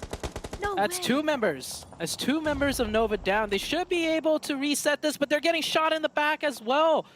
The third party are potentially getting third party. Now Nova, a very resilient team. They're going to decide to go aggressive rather than defensive because they know they're kind of trapped in a back spot, and the aggression was the answer. Eliminate the threat completely before going for the revives, but I think their 2 Nova players did end up bleeding out. Nova down to 2, Star Gaming also with 2. This third-party attempt by Nova, love the idea, poorly executed. That was horrifying. That's exactly what I was saying earlier with all these slight dips. Like, you just don't know who has angles on you. We really thought it was covered inside of this, but stopping up that rock up there, I mean, still perfect sightline to those below them to the southeast. Looks like Koi is able to go ahead and get a knockback onto one of the members of Star, but of course it was a 2v1, so now it's just a 1v1. Robert prepping that nade. It's going to bounce right by Koi. That was almost perfect. Landing right beside him, below half HP. Is he going to try to heal, or is he going to try to go for the P? Looks like Robert is being aggressive. He's making the hard push. Yeah, that G hoping for that little bit more of damage. Oh my goodness, no! And the HP is just 2 less. Robert GG from Star Gaming is going to win that while Nova goes down. Robert GG giving Koi the GG right there, but he's down. I mean, Star Gaming just down to the 1 player, and he's still got a bit of ways to go. Meanwhile, Execute and HQA finally getting into a fight in Severny. Execute not in the zone, having to push towards HQA's compounds that are in the zone. And this is always one of those brutal crossings, right? Like, you just, all you could do is throw smokes, and HQA just spams the smokes. Players getting roughed up here. Fate goes down. I don't know, maybe their cars are completely destroyed, but I'm surprised they didn't, throw the smokes and full send in with a vehicle instead of just running on foot. Like, you see how bad it is to try and cross that distance on foot. Telly getting into the vehicle now. Yeah, it just makes me question, like, why did they not just use a car? I don't know, maybe they're hoping to be quiet, but you're right. I feel like they needed the car to get in there immediately with the smoke. Otherwise, those nades, they were just moving so slowly that those nades just absolutely destroyed 3 of them. And now Telly, he's just in the middle of nowhere. He's in the zone at least, I think, so he does have that going for them. Elsewhere on the map, we're down to 7 teams. Currently, Ace of Spades, The Chosen, WALLSTREETBETS, and HQA all have 4 members still up. The other team's down to 2 or less here. Dope down to 1, doing what he can, and the circle has shifted once again into no man's land. Nobody is in that circle. Everybody from Serenity HQA has to move out, and everyone else not in the zone has to fight their way in. This is going to be a... This game might end pretty early with the circle being this way. I agree, especially because of the space that it chose. Again, just open hill. Like, Ace might be fine up on top of it. They might be able to have some good angles, but everybody else, like, nobody's really going to be able to make a move towards the circle without somebody else seeing them. So we're going to focus on the obvious fight. The furthest fight from the circle, I guess we'll say, is HQA trying their best to cross this street. This street's super difficult to make the cross, and the Chosen, they end up taking out the last member of 4 bros here to take this really good spot on this dip, completely covered. The Chosen, they just get to stay here and wait for HQA to fully aggress. Otherwise, they can kind of stay here as they want. Looks like HQA, though, will move in with the vehicle, though, and that is going to start off this fight. Yeah, that's how you're supposed to do a road crossing push. Use a vehicle, get up close. What? They did manage to knock one, but it gets traded right back. Execute gets taken out right there. The Chosen doing somewhat of a split. I feel like the Chosen was a little bit too early. There was no need for them to get into the zone that early. They had full control in sightlines. They needed to commit the whole team to gatekeep out this team, but Baker try and use that shotgun. I mean, with that shotgun, if you miss that first pump, you're out of luck. He goes down, but the Chosen get third party from distance. Ace of Spades takes out the Chosen. The Chosen just needed to commit to one thing at a time. I think if they just stay in that dip, kill off HQA, and then move in as a team, that would have gone much better for them. But Wall Street Bets, Ace, 4 members up, HQA down to 2. I'm actually surprised. Wall Street Bets, they're on the complete opposite side of the road. Ace of Spades just let them make their rotation onto the other side of this small dip. I'm surprised Ace of Spades kind of gave up their spot at the far top of the hill. They had the positioning to be able to see teams move from the north and the south from their previous position than they are right now. That allowed Wall Street Bets to kind of get up behind them. And now Wall Street Bets, they have the dominant angle on the top. They're the ones up on top of the hill, able to hold Ace of Spades inside of those smokes right there and keep a lookout towards HQA. I'm honestly shocked. Wall Street Bets, they have the best positioning, in my opinion, as of right now. They just have to play it perfectly to get rid of these last 2 teams. Wall Street Bets, they have both angles covered too, from the east and the west. G1 playing spoilers here, kind of playing solo here, but he's going to take that opportunity to eliminate a team when he can, and that is HQA gone. We're down to a 4v4 situation. Wall Street Bets with the advantage, the zone's shifting towards them, and of course, Ace of Spades working on the lower ground, which also gives them an even bigger disadvantage. And you can see Wall Street Bets already surrounding this team of Ace of Spades. Ace of Spades, they have 4, but what can they do when everyone's clumped up in a dip together? Oh, I'm actually so upset. Ace of Spades, they had that spot that Wall Street Bets has up on top of that hill, and they gave it away by moving. I mean, at this point, maybe Ace of Spades decided this is the best spot for them, so now we'll see what happens. But Wall Street Bets, they're able to spread out along this entire ridge. They know exactly where they are, and the zone moved away from them. Never mind, it's a Wall Street Bets game.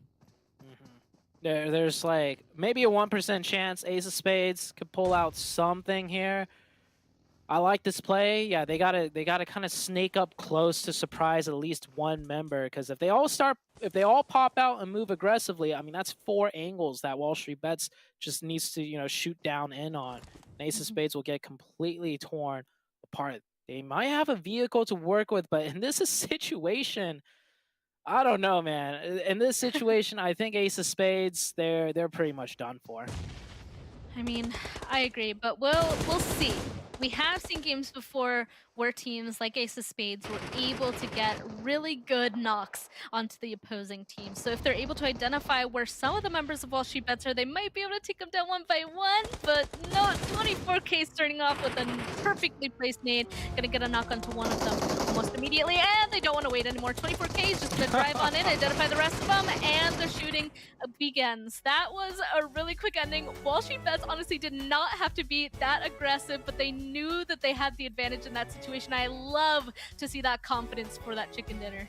Yeah, Wall Street Bets, they got tired. They got tired. They're like, this Ace of Spades team, they might have 4 up, but they may as well only have 1. Everyone backed into the corner, and that nade knock was the opening for it. And honestly, driving in with the car works great because the second they stand up to shoot or start shooting, I mean, everyone just starts shooting back and they just get torn up. Great win for Wall Street Bets. Ace of Spades, you're saying that could have been their game, but a second place finish, still not too bad. And we'll be right back because we got some highlights to bring for you guys, and the desk will take it away.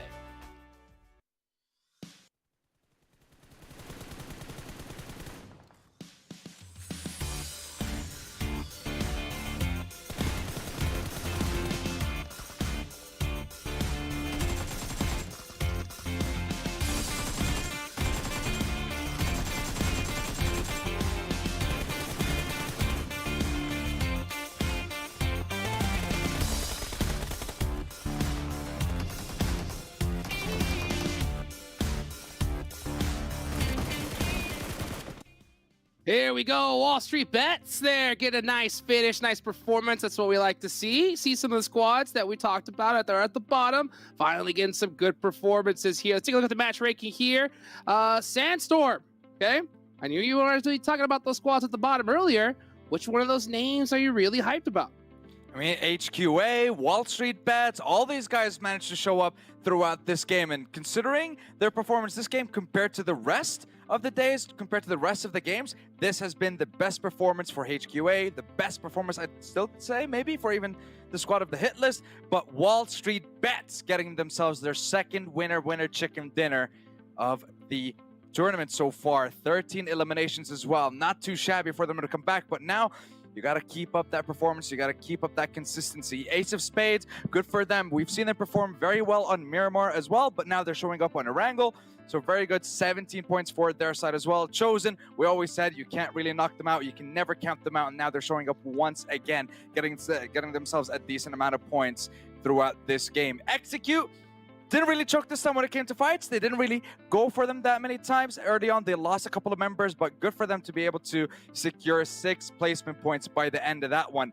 But look at Nova. Nova had 7 eliminations. 7 eliminations throughout the beginning of the game, but unfortunately, no placement points. But 7, let's have a look at the second half of this match ranking and see what happened to the rest of the squads.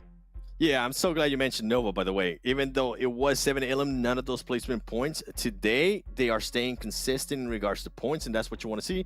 Because if we go back to the beginning of the day, that they were hunting down, and I'm pretty sure once we get the chance to see the overalls, we will see some changes there. But back-to-back, I mean, continuing on the... I know I just praised Nova for the 7 points, okay? But back-to-back with the 5 elims, after the match they had to start the day, I was expecting a little bit more points, but hey, 5, we'll take anything that you can give us.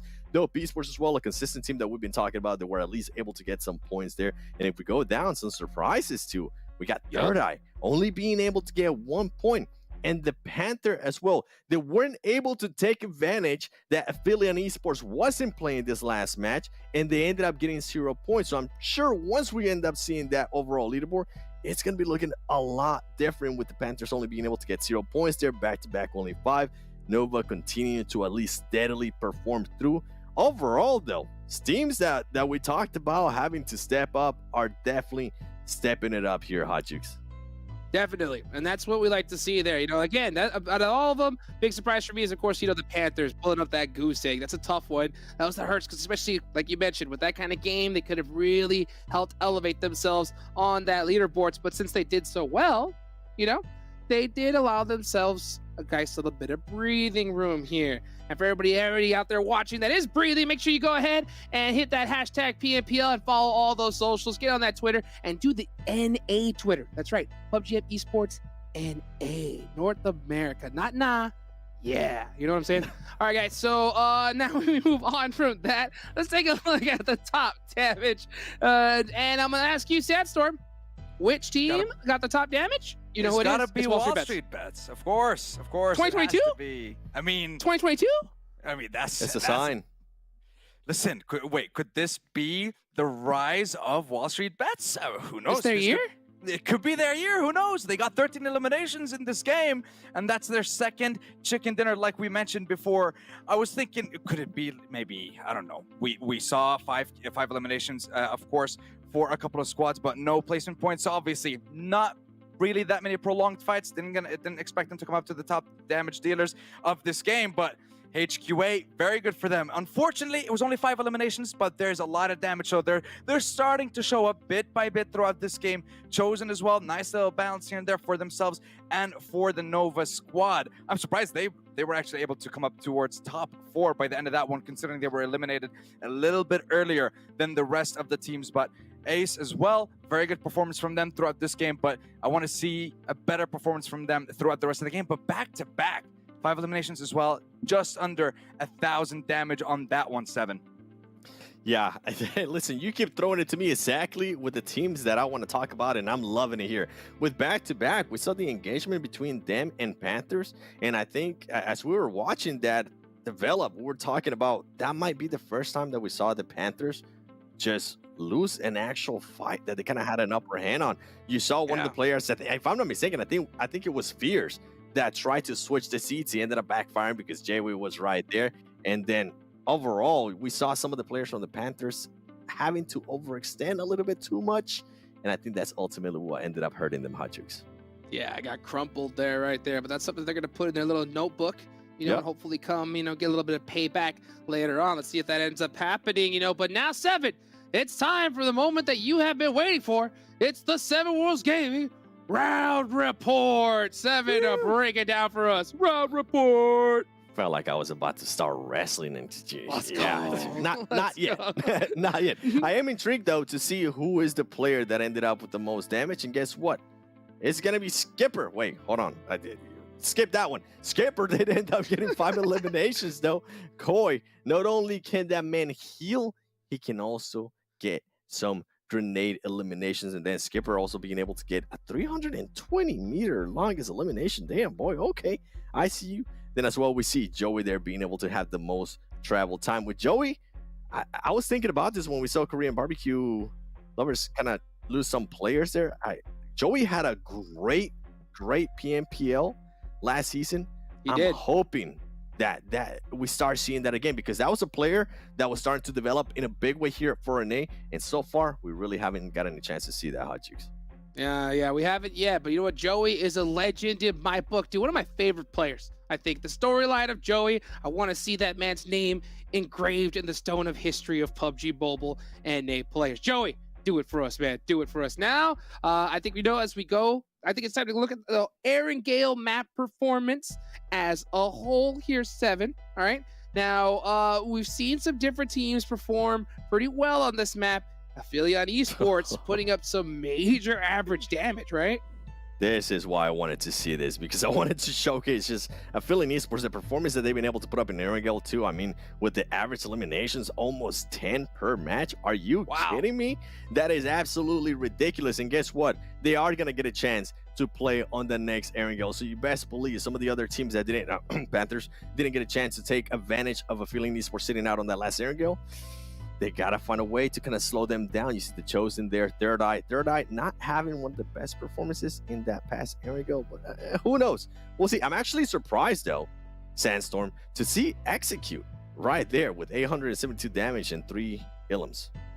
Yeah, I mean, when we're looking at Execute, their performance on Erangel is pretty good compared to what we've seen from their performance on Miramar, honestly. We've seen them so many times go into fights, get an advantage, and then lose. But compare that to their performance that we've seen here so far. This is exactly what we want to see from this squad. And hopefully, they might be able to surprise us within the next couple of games as well, Hot Jukes.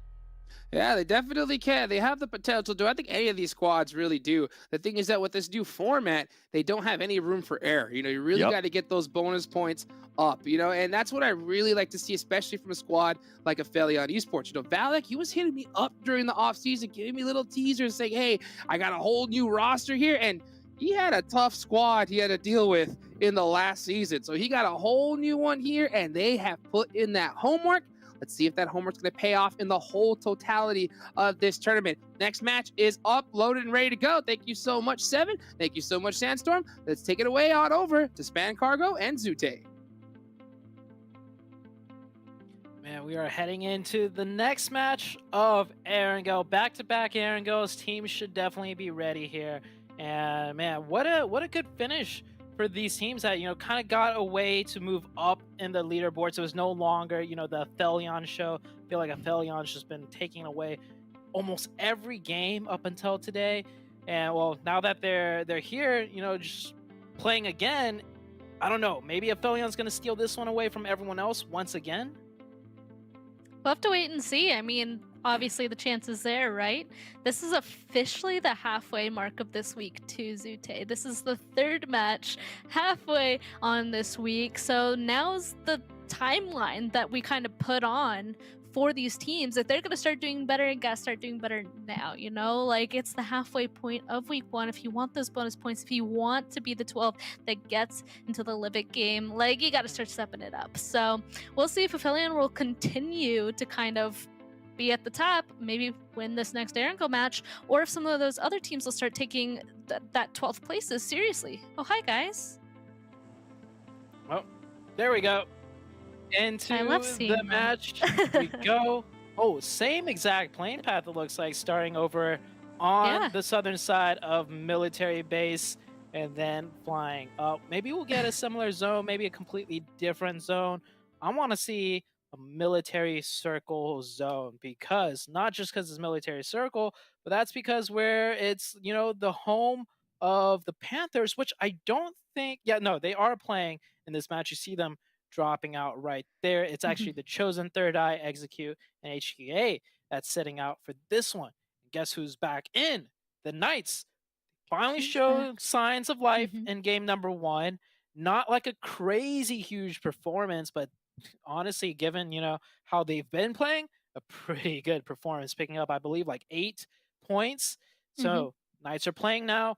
Is today the day that we see a different Knights? They did good in game 1. Now they got 3 more games here left to play. Well, let's hope. You know, I feel like Erangel and Miramar were usually the maps where they excelled at. So if they started to excel on Sandhawk, now coming into Erangel, maybe we'll see that progression. Of course, you're right. This feels like deja vu. This is the same plane path from last time. And oh my gosh, it does really feel like, it's like the same circle. It really feels like we're playing the last game all over again. A couple of different teams, though. Just 4 of them switched out. This is going to be, honestly, a completely different game. Yeah, already Most Wanted doing the same, almost the same exact split drop as the Dope team. I see like 2 1v1s potentially happening right now off the start of the game. Maybe we'll get a quick camera zoom in once we see where everyone's dropping.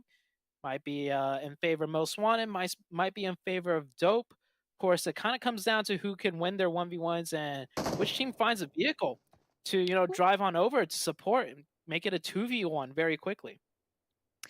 You have to keep an eye on that. I don't know. I haven't seen any of them get inside of a vehicle just yet. So for right now, these guys are on their own.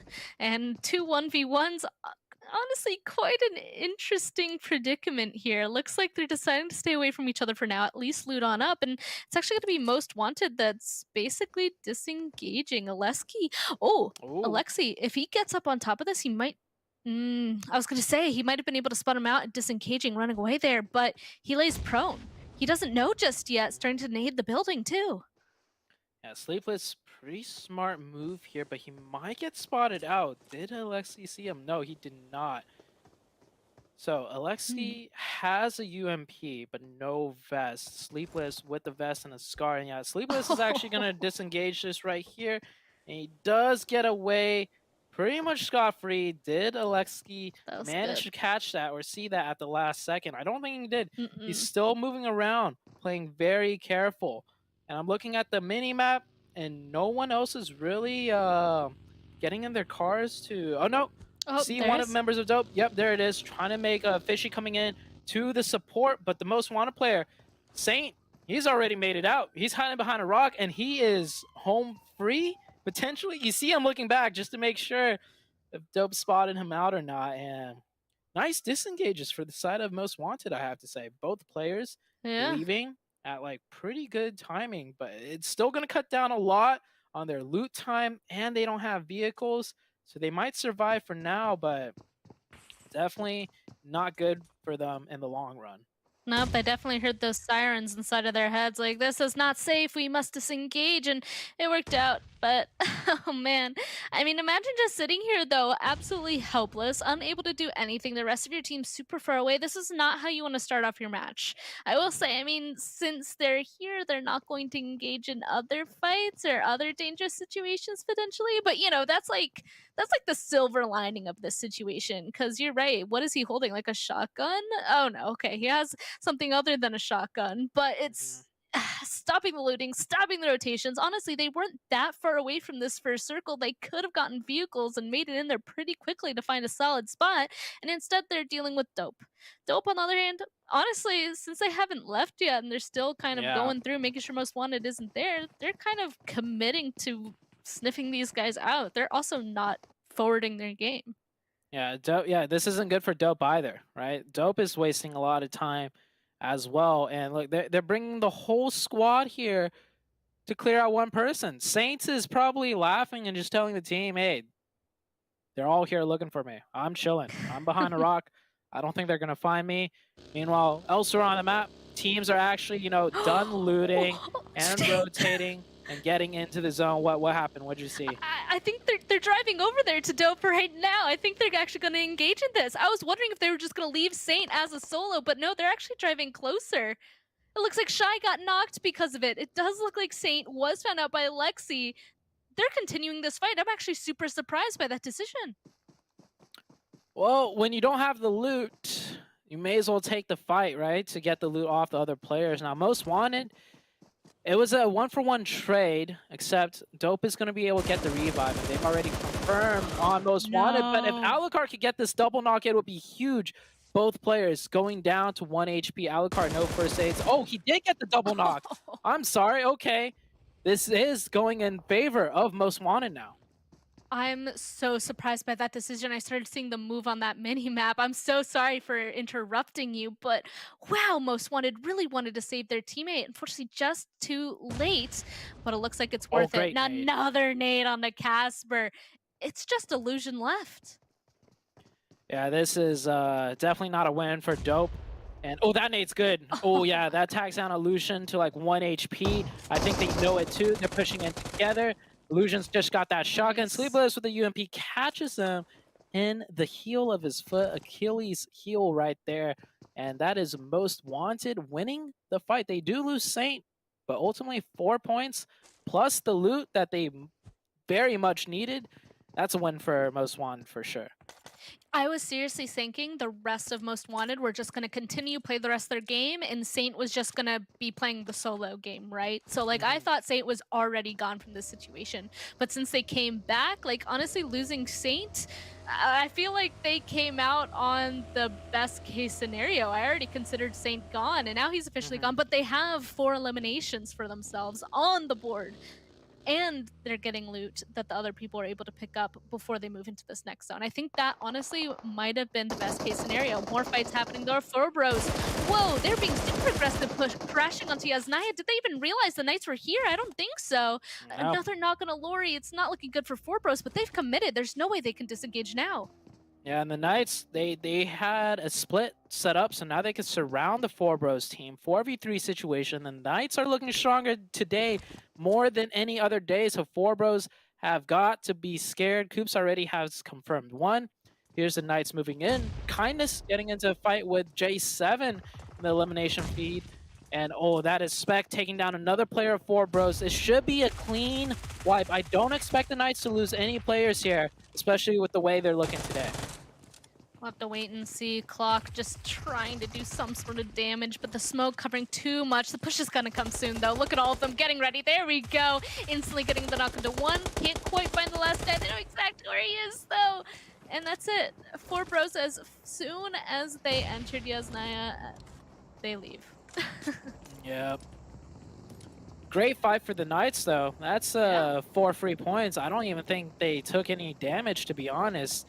And we have so Dope and 4 bros already eliminated. And Q Lovers, they lost 2 players due to the side of back-to-back. So back-to-back, yeah, picked up I think 2 elimination points potentially. And yeah, Korean barbecue lovers still continuing to struggle here. His second circle comes on out, and it is the exact same circle from the previous game almost. But the difference is here, I feel like this game might be a little faster, or maybe more aggressive, just from how different this game has already started off. I mean, 2 entire teams already out of the way. The rest of these guys, I feel like they have an idea of what they want. We can even see in the center of the circle, people already getting in a fight. What? There we go. Another person already getting knocked. More fights happening. 19 Esports and Angry. I don't know if they're going to be able to kind of take this back for themselves, but we have to wait and see, especially as Knights. They want to continue to get eliminations. They feel like they're on a roll, kind of approaching from the opposite side. 19E's got to be careful, though, because WALLSTREETBETS coming in from the other side, and the run over is good. This is what happens when you take too long with the fight at the center of the zone, especially on a new ship. So 19 Esports maybe biting a bit more often they could chew, but Aeson getting a double knock right there. Taking fights with 2 teams, Angry Amateurs and WALLSTREETBETS. Can 19 Esports pull this back? Can WALLSTREETBETS reset this, especially after having a great game just previously? Skipper gets a trade right there, and this nade should be good. He's going to throw it exactly where he knocked that player. And the Knights are in the elimination feed as well, and they just took down Angry Amateurs. So the Knights might join in on this fight too very soon if they hear it go on any longer. Honestly, I thought that they were going to the compound a little bit closer to this fight that we're currently watching, but they ended up going to the gas station, so maybe they'll stay back. I don't know. Now it's a little weird. They've been playing passive, but now they've been super aggressive, getting a lot of eliminations. Maybe they'll make the push. 19 Esports doing well so far, getting yet another person out as Angry Amateurs does officially fall. Res is coming through for WALLSTREETBETS, though. If they're able to get these couple of reses, they might be able to stand back against 19, but no. Nope, the sprays into the smokes are just absolutely shredding them. Yeah, and I don't think the Knights are going to push this one. The Knights just took the gas station down there. Actually, you see one player potentially splitting off, but 19 Esports taking down WALLSTREETBETS. A really good recovery out of 19 Esports. That just goes to show how well their setup was. They were fighting one team. Another team comes in for the third party, but they were split in a way where they had supporting sightlines on everybody. That allowed them to turn it right back around on WALLSTREETBETS. Great job out of 19 Esports. I actually want to continue to expand off of that. A lot of teams, you know, they try to go for those really strong splits to either take fights or just gain more ownership inside of the circle, and a lot of them fail because they don't think about the sightlines onto each other, onto the rest of their team. I feel like that's one of the main things that people should be thinking about when they go for a split. Can I easily get to or look over and see my teammates for supports? And that was a good one right there, I agree.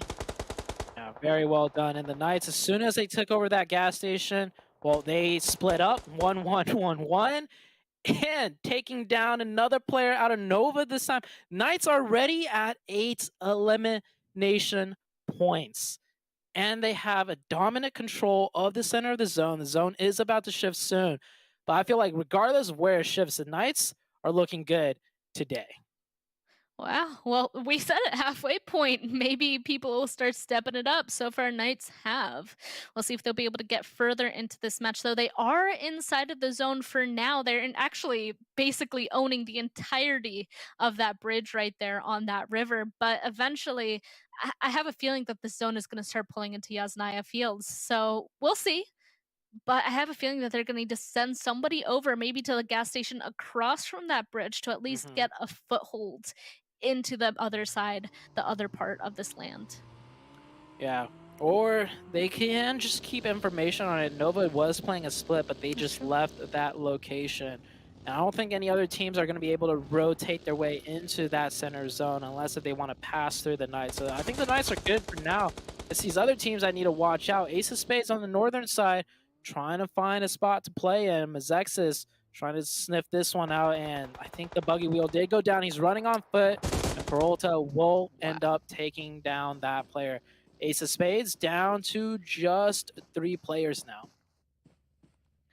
Here we go. You can see a lot more other teams. They're just really trying to keep an eye out for anybody else that could potentially be a threat here. Star, oh no. I was going to say kind of stuck in that compound for now, but yeah, the AUG going to go on ahead and get the knock into one of them. Though they can't really do anything about it. Like, are they... Oh. Just they are as going you to go say for the that. crash. Just kidding. Yeah, I was really thinking, would they really take that aggressive approach? I mean, they're in all of this safety. The res might have already happened, but no, the flush comes through. They get the elimination, but the trade as well. MEZEXIS, they have to win this. Otherwise, this crash is so risky. Yeah, this is the problem of playing aggressive as a team. If you're not super familiar with all the sight lines and how to exactly execute upon a push out of compound, you do run the risk of losing the fight and losing some players, to say the least. Flawless almost got knocked there. I mean, I respect it. You'll never learn unless you try. And so MEZEXIS is trying here. They also, you know, don't have too much to lose, I'd say. They're not too far up in the leaderboards. They got to figure something out, change up their play style, pick up a few more points. So I like the confidence, and hopefully with repetition, their pushes will get cleaner and executed better. You're right. You're right on that, actually. I wasn't expecting this whatsoever, but if they go on ahead and do this and win, that could go on ahead and unlock a lot more different kind of plays for them. But of course, I think the initial crash where the most surprise would have happened, the most actual like damage and eliminations has kind of passed. Now these guys kind of at an impasse, a stalemate.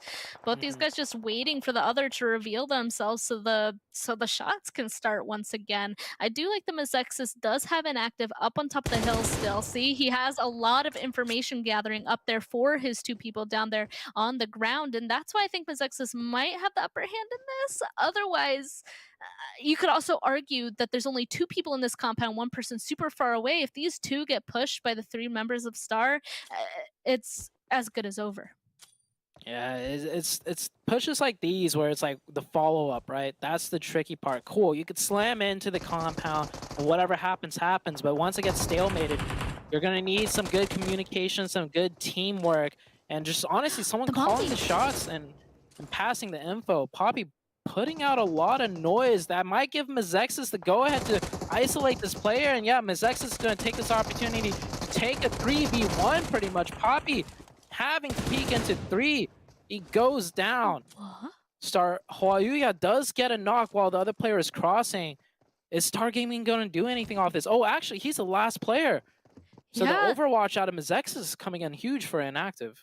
Yeah, they'd started it off with a Molotov knock onto them. I can't believe that had actually worked on the Star. And you can see Hwayuya, he's just trying to get out of there. Down goes the smoke, into the buggy he goes. He's just going to try and drive away, send it into the rocks, send it into the center of the circle and live. But so much damage being put onto him. He just needs to break that sight line. And he definitely did now. He might be able to stay alive much longer for the rest of his team, especially in the directions he's driving right now. That'll unlock a lot of the southern side of this map for him. But the southern side really open because the circle did shift, and it shifted right into the heart of Yasnaya. That's why we see so many teams here. They're not committing here because it's like they're an option. Pretty much this is the last resort because the zone's going to end somewhere in the city. We have all the teams here, the Knights, Nova, 19 Esports, Korean Barbecue Lovers. I mean, all the teams besides MEZEXIS and Star Gaming are yet to make it here. APHELION right now playing on the northern side. Most Wanted playing a bit more central on the city, and well, it's a straight up Yasnaya city ending. It's gonna get really hectic here. Oh yeah, we're gonna start pointing out teams that are fighting, but it's gonna be every single team getting a piece of that fight, right? Anybody could be getting the eliminations here. Oh, Chico goes down. Yeah, rematch with back-to-back. This time the Panthers get the opening, but yeah, Chico gets knocked, and Chico knocked and getting revived out at the toll booth area, so that's okay. Kill switch down to 1 HP. Yeah, he's not going to be able to get revived. He will indeed bleed out. And knowing the Panthers, they're going to want revenge. They might just see this as an opportunity, as an isolated fight. Hwayuya, though, from Star, swimming very close by. And oh, geez. Yeah, Mosa just taking shots at everybody. I was going to say, you could tell that Mosa really wanted to continue to be aggressive on to back right in front of him, but since his teammate went for that res down there by the road, he had to go on ahead and put on the brakes for himself. You know, you can't go on ahead, push right up there without the support of the rest of your team. I mean, I think he did have an opening there, but it's much better to kind of just wait back, make sure that his fourth teammate gets res, and then they continue from there. Honestly, gathering a little bit of information is probably good as well. Back to back, I think the next push onto them should be pretty difficult, but with the existence of MEZEXIS up to their north, if they decide to make their rotation into back-to-back, that's an opening for the Panthers to get involved, get more eliminations, and get into this new circle. Oh, that's definitely going to be the Panthers' play. The circle did shift towards back-to-back. So, I mean, the Panthers, they already know they got one or maybe even two players from back-to-back. So they're going to push in hard. You see that in the minimap. Chico pushing up once again, but you mentioned that MEZEXIS on that northern side is able to help out a little bit, and it is MEZEXIS to take out Chico. I was hoping that would have been conned by Moso when Moso took shots to players on the north side. Chico should have been a little bit more careful, or at least aware of the sightline.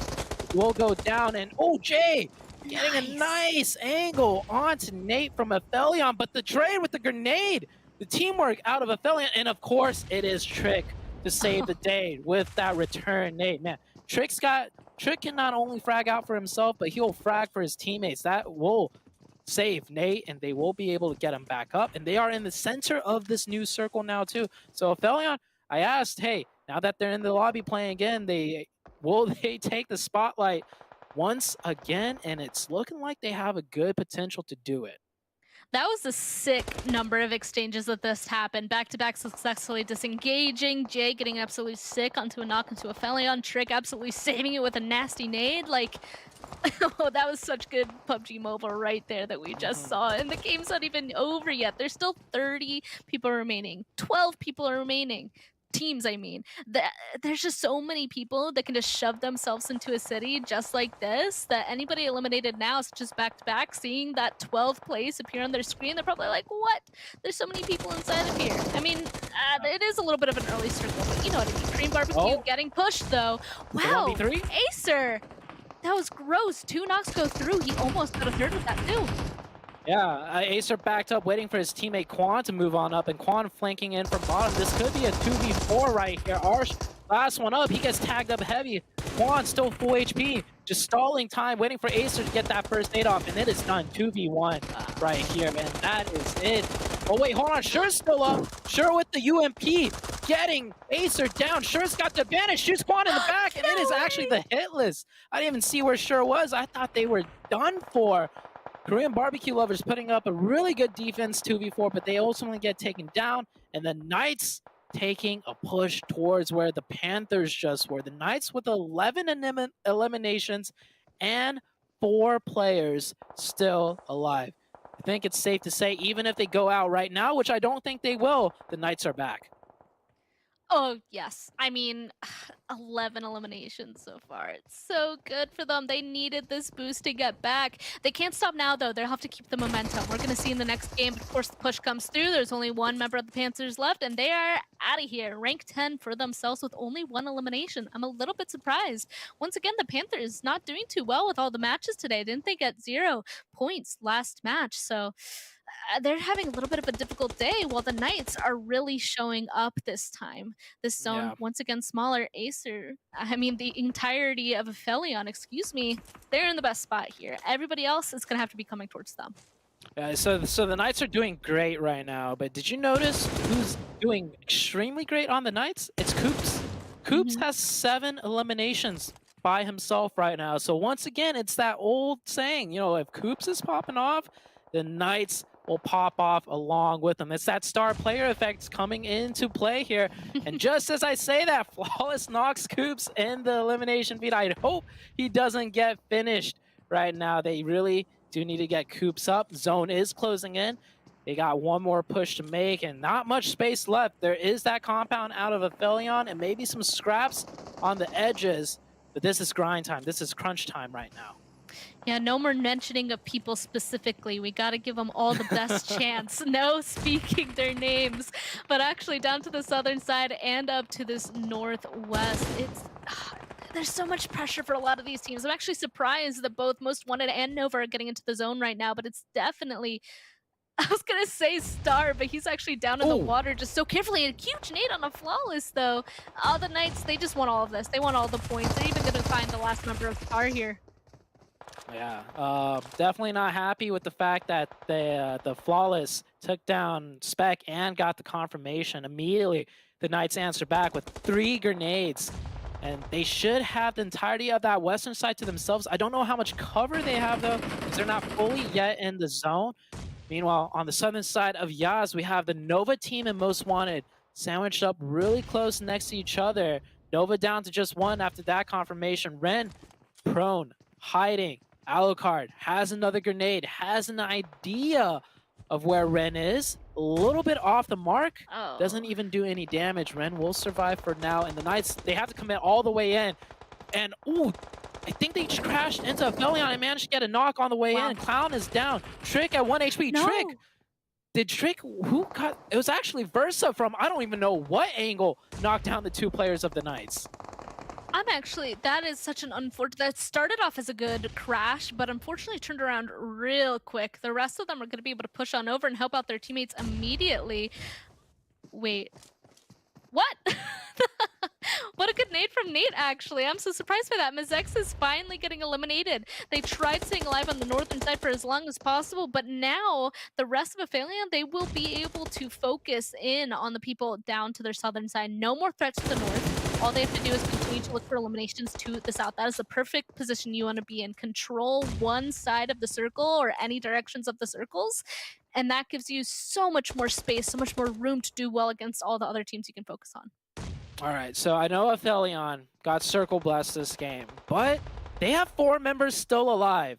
Yeah. They got circle blessed, but so many teams are pushing it in on them, all around them, and they didn't lose a single player. I think just goes to show how well they're playing together as a team. I mean, we saw how Trick saved his teammate with that massive nade, and they got the revive on Nate. So, I mean, circles or not, this APHELION team is playing extremely well, and I got to give it to them. And if anything, they might take this game. Their biggest challenge is probably just Ace, and they only have 3 players.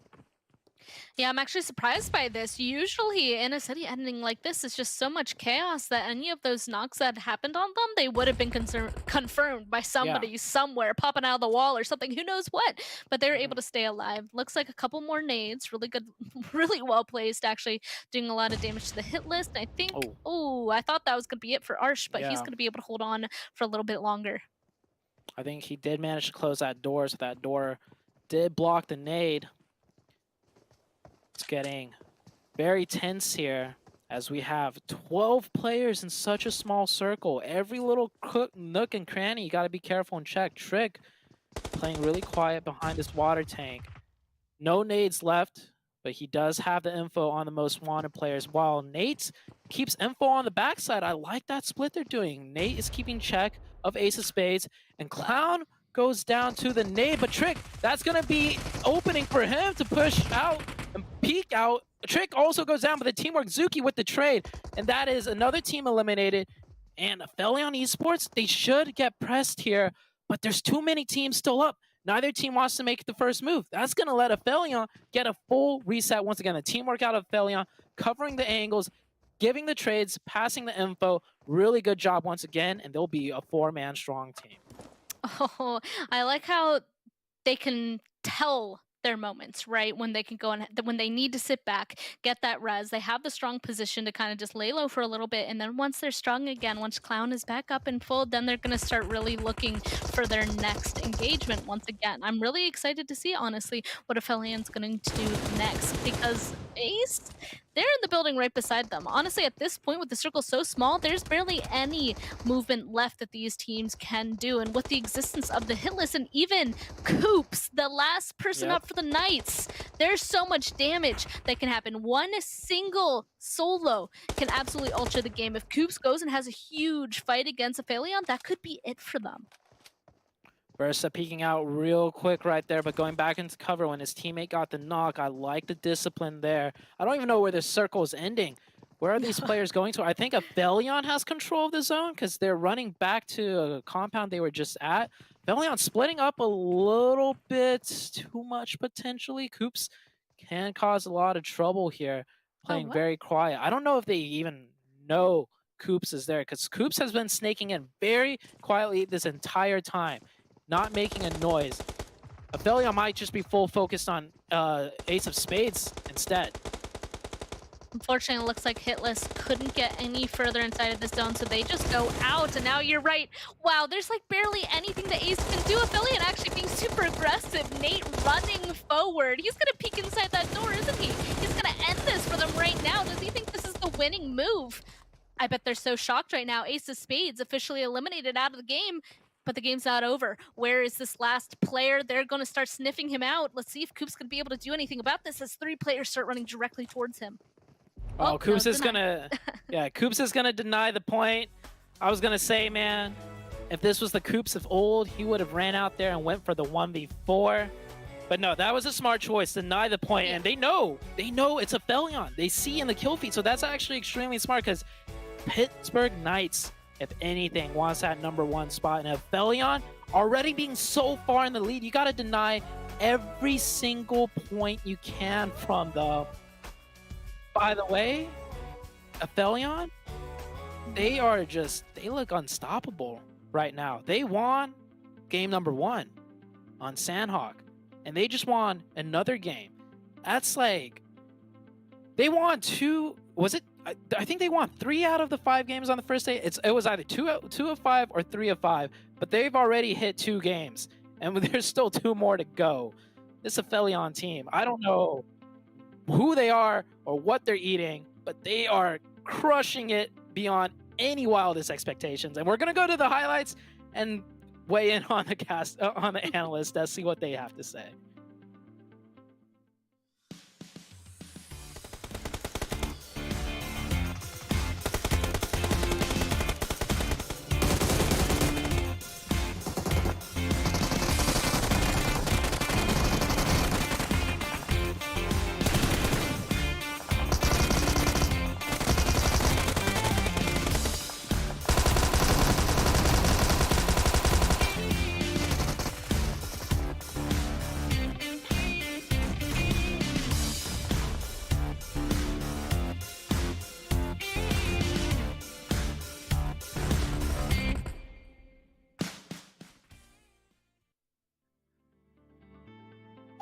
Welcome back, everybody. The Knights have finally woken up, and I love what Zute said. Zute said, you know the Knights, they want that first place. And you know what I have to say to that?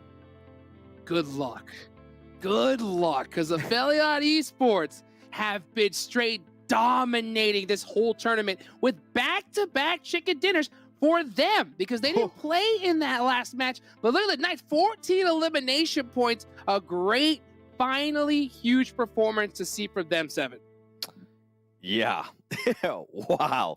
Between these two at the top, right?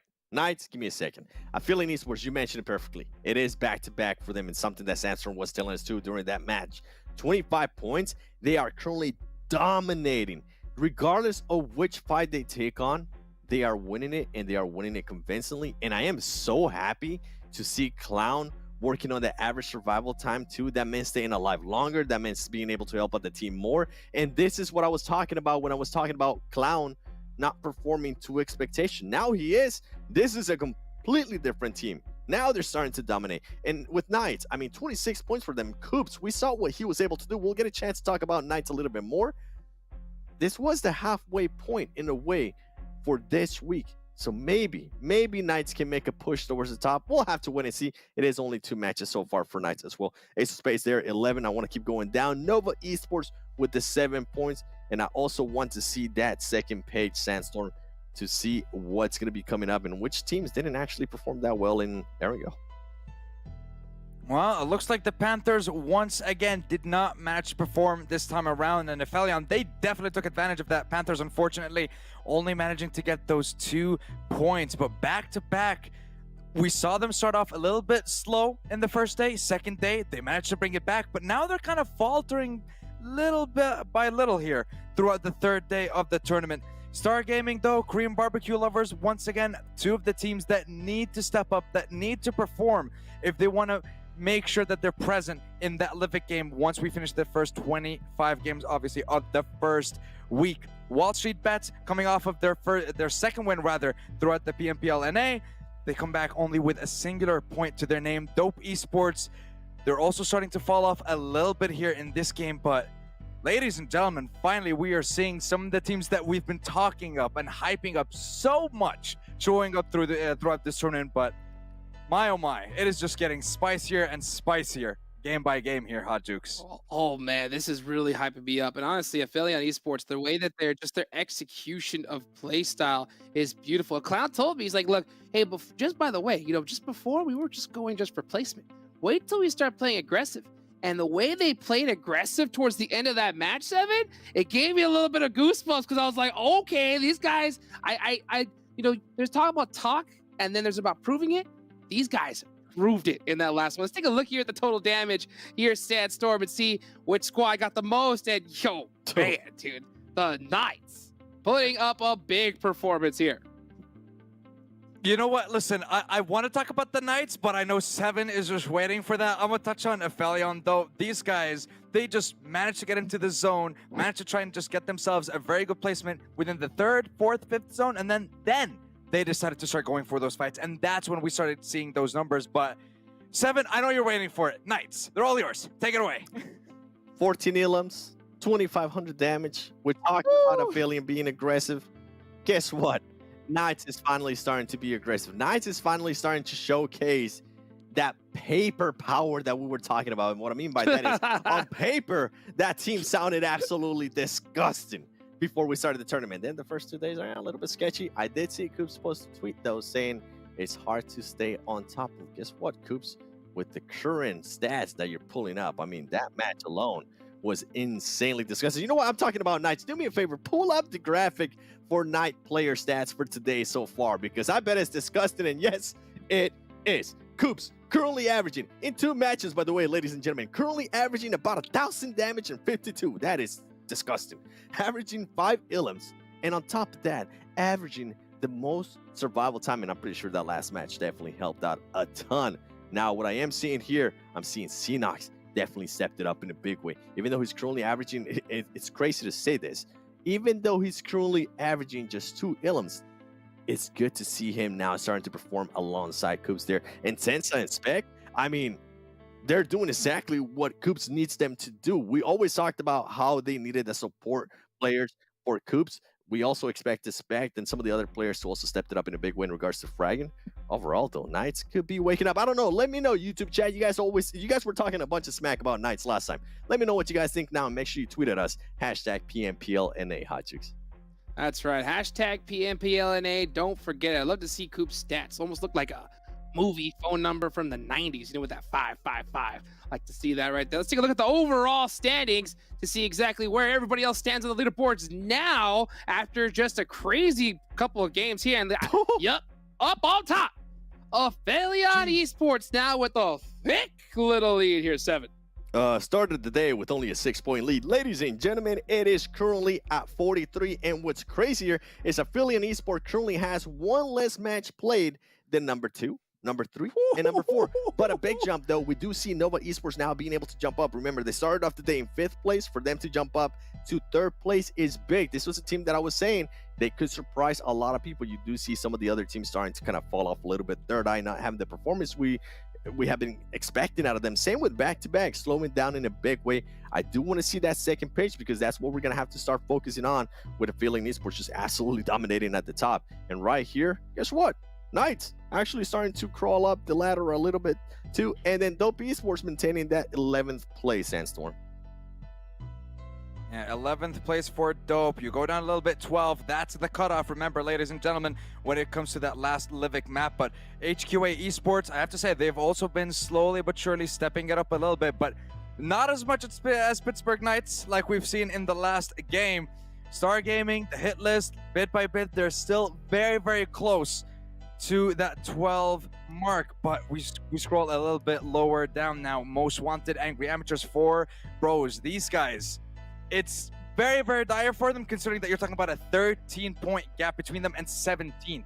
That is going to be a very, very high mountain for them to climb if they want to be able to get to that top 16 or even top 12 by the end of the week, ladies and gentlemen. Hot Jukes, the ranking is getting spicier and spicier. I can't wait. Oh boy. It's spicing up indeed. I'll tell you what, the Knights, If they get one more good game, we'll see them in the top 10. Good luck getting first place, though, because they're already 100 points behind. Let's take a look here at the Miramar Watch the Sea map performance here, Sandstorm. What stands out to you? I mean, look, the stats, or rather speak for themselves. Panthers, stellar performance. I want to see if they're going to be able to bring it back as well. Ace, they had a strong performance in the first Miramar, but they started to kind of fall off a little bit here. THIRDEYE, though, not their best performance, not their best map when it comes to it. We've seen them do a lot better when it comes to the likes of Erangel, and of course, when it comes to Sandhawk as well. But back to back, ladies and gentlemen, they need to step up. They need to bring it back a little bit. But ladies and gentlemen, I think we're going to be jumping into the next game. We sure are. I see you got them shades on. Let's get straight into Miramar. All right, thank you, Hot Jukes. We're on to Miramar. One thing that stood out for me for that map performance, man, was the fact that APHELION is not on that page. Now, APHELION, that map performance, if I recall, it was more so like damage and eliminations, right? APHELION got really good placements on Miramar. So it's not to say that they're not strong at Miramar, it's that they just, did well more so on the placement point side of thing. They didn't need to, have that much damage or eliminations. But we have 2 Miramar games left, and technically this is APHELION's weakest map. So maybe we might see them lose that lead just a little bit. Like it's a 40+ point lead. And most importantly, they have that lead with 1 less game played than 2nd, 3rd, and 4th place, right? So it's like, chances are they're going to be 1st place at the end of the day today, but I'm imagining it's going to close just a little bit with this being Miramar and the next map as well. Well, I was about to say, it definitely doesn't help that the Panthers have not been having good games today. But since we saw from that graphic, Panthers pretty good at Miramar, maybe they'll be able to bring it back and close that gap up once again. So we'll just have to wait and see. APHELION, will they continue to have their hot streak of insane games even on Miramar, or will Panthers be able to shake it off and continue to do well on their usual map? It looks like everybody's going to have a little bit of a difficult time doing that, though, because this zone decided that they wanted almost a nobody in it initially. Yeah, that zone far on the southeast with the plane path going from north to south on the west side. We have THIRDEYE getting into a small fight, 24K, the only player here. The rest of WALLSTREETBETS really far away and no vehicles in sight to come support. They are just surrounding this guy. The Uzi, quick little peek, not able to get anything in. Oh, DBS to the face. Moose will take down 24K. THIRDEYE picking up the first frag. Skipper was coming to help, but a little bit too late there, so he's just going to turn around and go right back. Now we have the Knights playing as well for the next 2, for this match and the next one. And the Knights, they're looking really strong today, and it's pretty surprising, right? They had a huge game that last game. They got more points than APHELION even because of how many eliminations they got, and they only jump up to 14th place. I mean, that just kind of goes to show how bad they sandbagged day 1 and day 2. Like, I was expecting with such a big, performance that they'd be like, I don't know, like top 10 or like even first page. Yeah. And then they showed the overalls, and then I was like, wait a second, they're only 14th after getting like 25 points. Dang, they really did extremely terrible then in the first 2 days. I mean, they got there from 18th place. Like, that is a huge thing to jump, though. I will say, like, that is a lot of spaces to have jumped up, but clearly even that amount of points isn't enough with all of the other points these teams are gathering. So they just have to continue to have those huge games. And honestly, they might just be playing, since they got so far behind the last 2 days, they might be playing catch up for a while. We'll have to wait and see. They're gonna have to continue to have massive games if they're gonna catch up quickly, but maybe they'll start just being consistent again. Gotta keep an eye on it. A couple of shots back and forth, a couple more of these teams. Like, clearly THIRDEYE was trying to find one of the members of Wall Street right there, but it just did not happen. We're still waiting for that first kind of elimination team wipe to happen on this one. quick reminder to everyone as far as the bonus points goes, right? We see APHELION way up there in the lead, but it doesn't matter how big of a lead they have. If they secure first by either 20 points, 30, 40, 50, Yeah. they will still just get that 20, and the second place will get 19. So even though the Knights are really far behind, and many other teams are really far behind that first place spot, if you could get 5th, I believe it drops down from 1st to 5th, it will go down 5 points, right? So if you get 5th overall, you get 15 bonus points, APHELION gets 20, and that's only a 5-point difference. So it's not like, you know, first place this week and each consecutive week is going to, you know, have a huge insurmountable lead going into the finals. I think it's actually quite balanced because it goes down 1 point at a time, right? 20, 19, 18, 17 from 1st down to 4th, and so on. So teams are being rewarded for their league performance, but it's not the end all be all. So even if the Knights are struggling for the first week, let's say they start sandbagging again for whatever reason, and they completely miss out on a high placement and bonus points. If they end up 10th overall for the first week, that is still 10 points versus a first place finish of 20 points. It's only a 10-point difference. So it's like, at the end of the day, every team still has a chance to bounce back, including the Knights, including, you know, everyone else down there and the leaderboard. So I know we're like putting a lot of emphasis on the Knights and making it seem like it's now or never, but honestly, they still got time. And as for Alucard, I don't think he has much time left with the way things are looking. Yeah, the Knights have time, but he does not. Look how quiet he's trying to stay right now.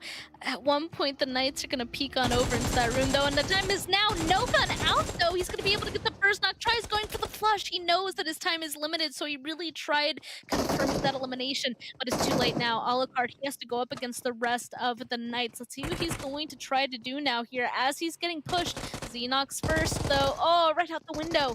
He's going to be able to stay alive for a little bit longer, and it looks like his teammate is pushing on over to try and help out as well. Unfortunately, Alucard and him go down, though. That is not good for Most Wanted whatsoever. They're so spread. I think that's it. I don't think the risks are possible. Oh, man.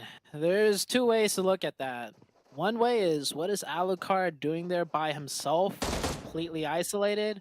Or 2, what took so long for Most Wanted to get there? I mean, either way, mistakes being made, and wow, same exact thing happening here. Jisoo by himself, he'll get the opening here, but yeah, once again, teams just really far separated from each other for no real reason.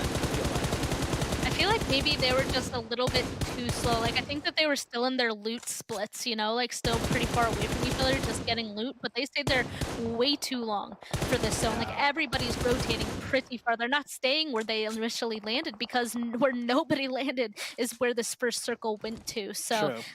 I think that's how they suffered. They were still in their loot spots thinking they'd be fine, but people are rotating, and that's what's eliminated them. So we still have a couple more of those fights to go. You can see that actually you've got one down on WALLSTREETBETS, but there's still one hanging around that could potentially get revenge. WALLSTREETBETS, they had a good game 1. They're starting to drop or not game 1. I believe it was the second game of Erangel that they got the win on, but they're starting to, you know, slow down the pace, and Honchi will get a nice pro knock onto Telly. I don't think he's going to be able to get the confirmation, though. Telly is half HP, the blue zone is in, and it's taking him down.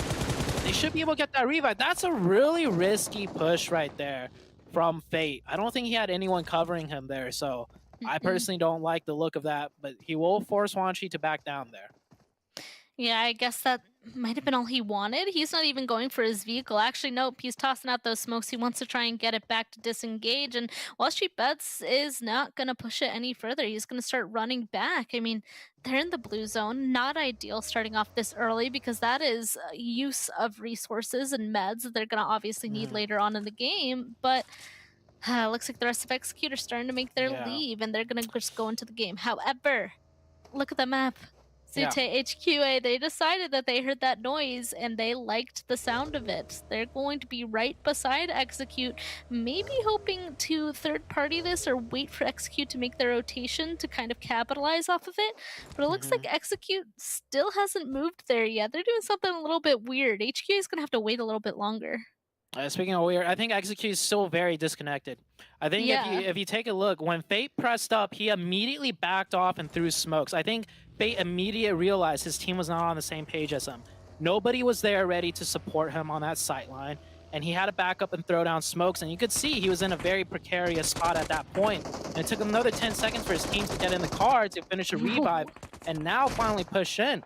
And Fate actually gets knocked from a different angle and might get confirmed here. Yeah, Skipper's going to go for that confirmation. They finish it off. Great shots, but he already pretty much knocked down Fate to 1 HP, and Fate will get confirmed there afterwards. And just huge disconnects still that I see from this Execute team.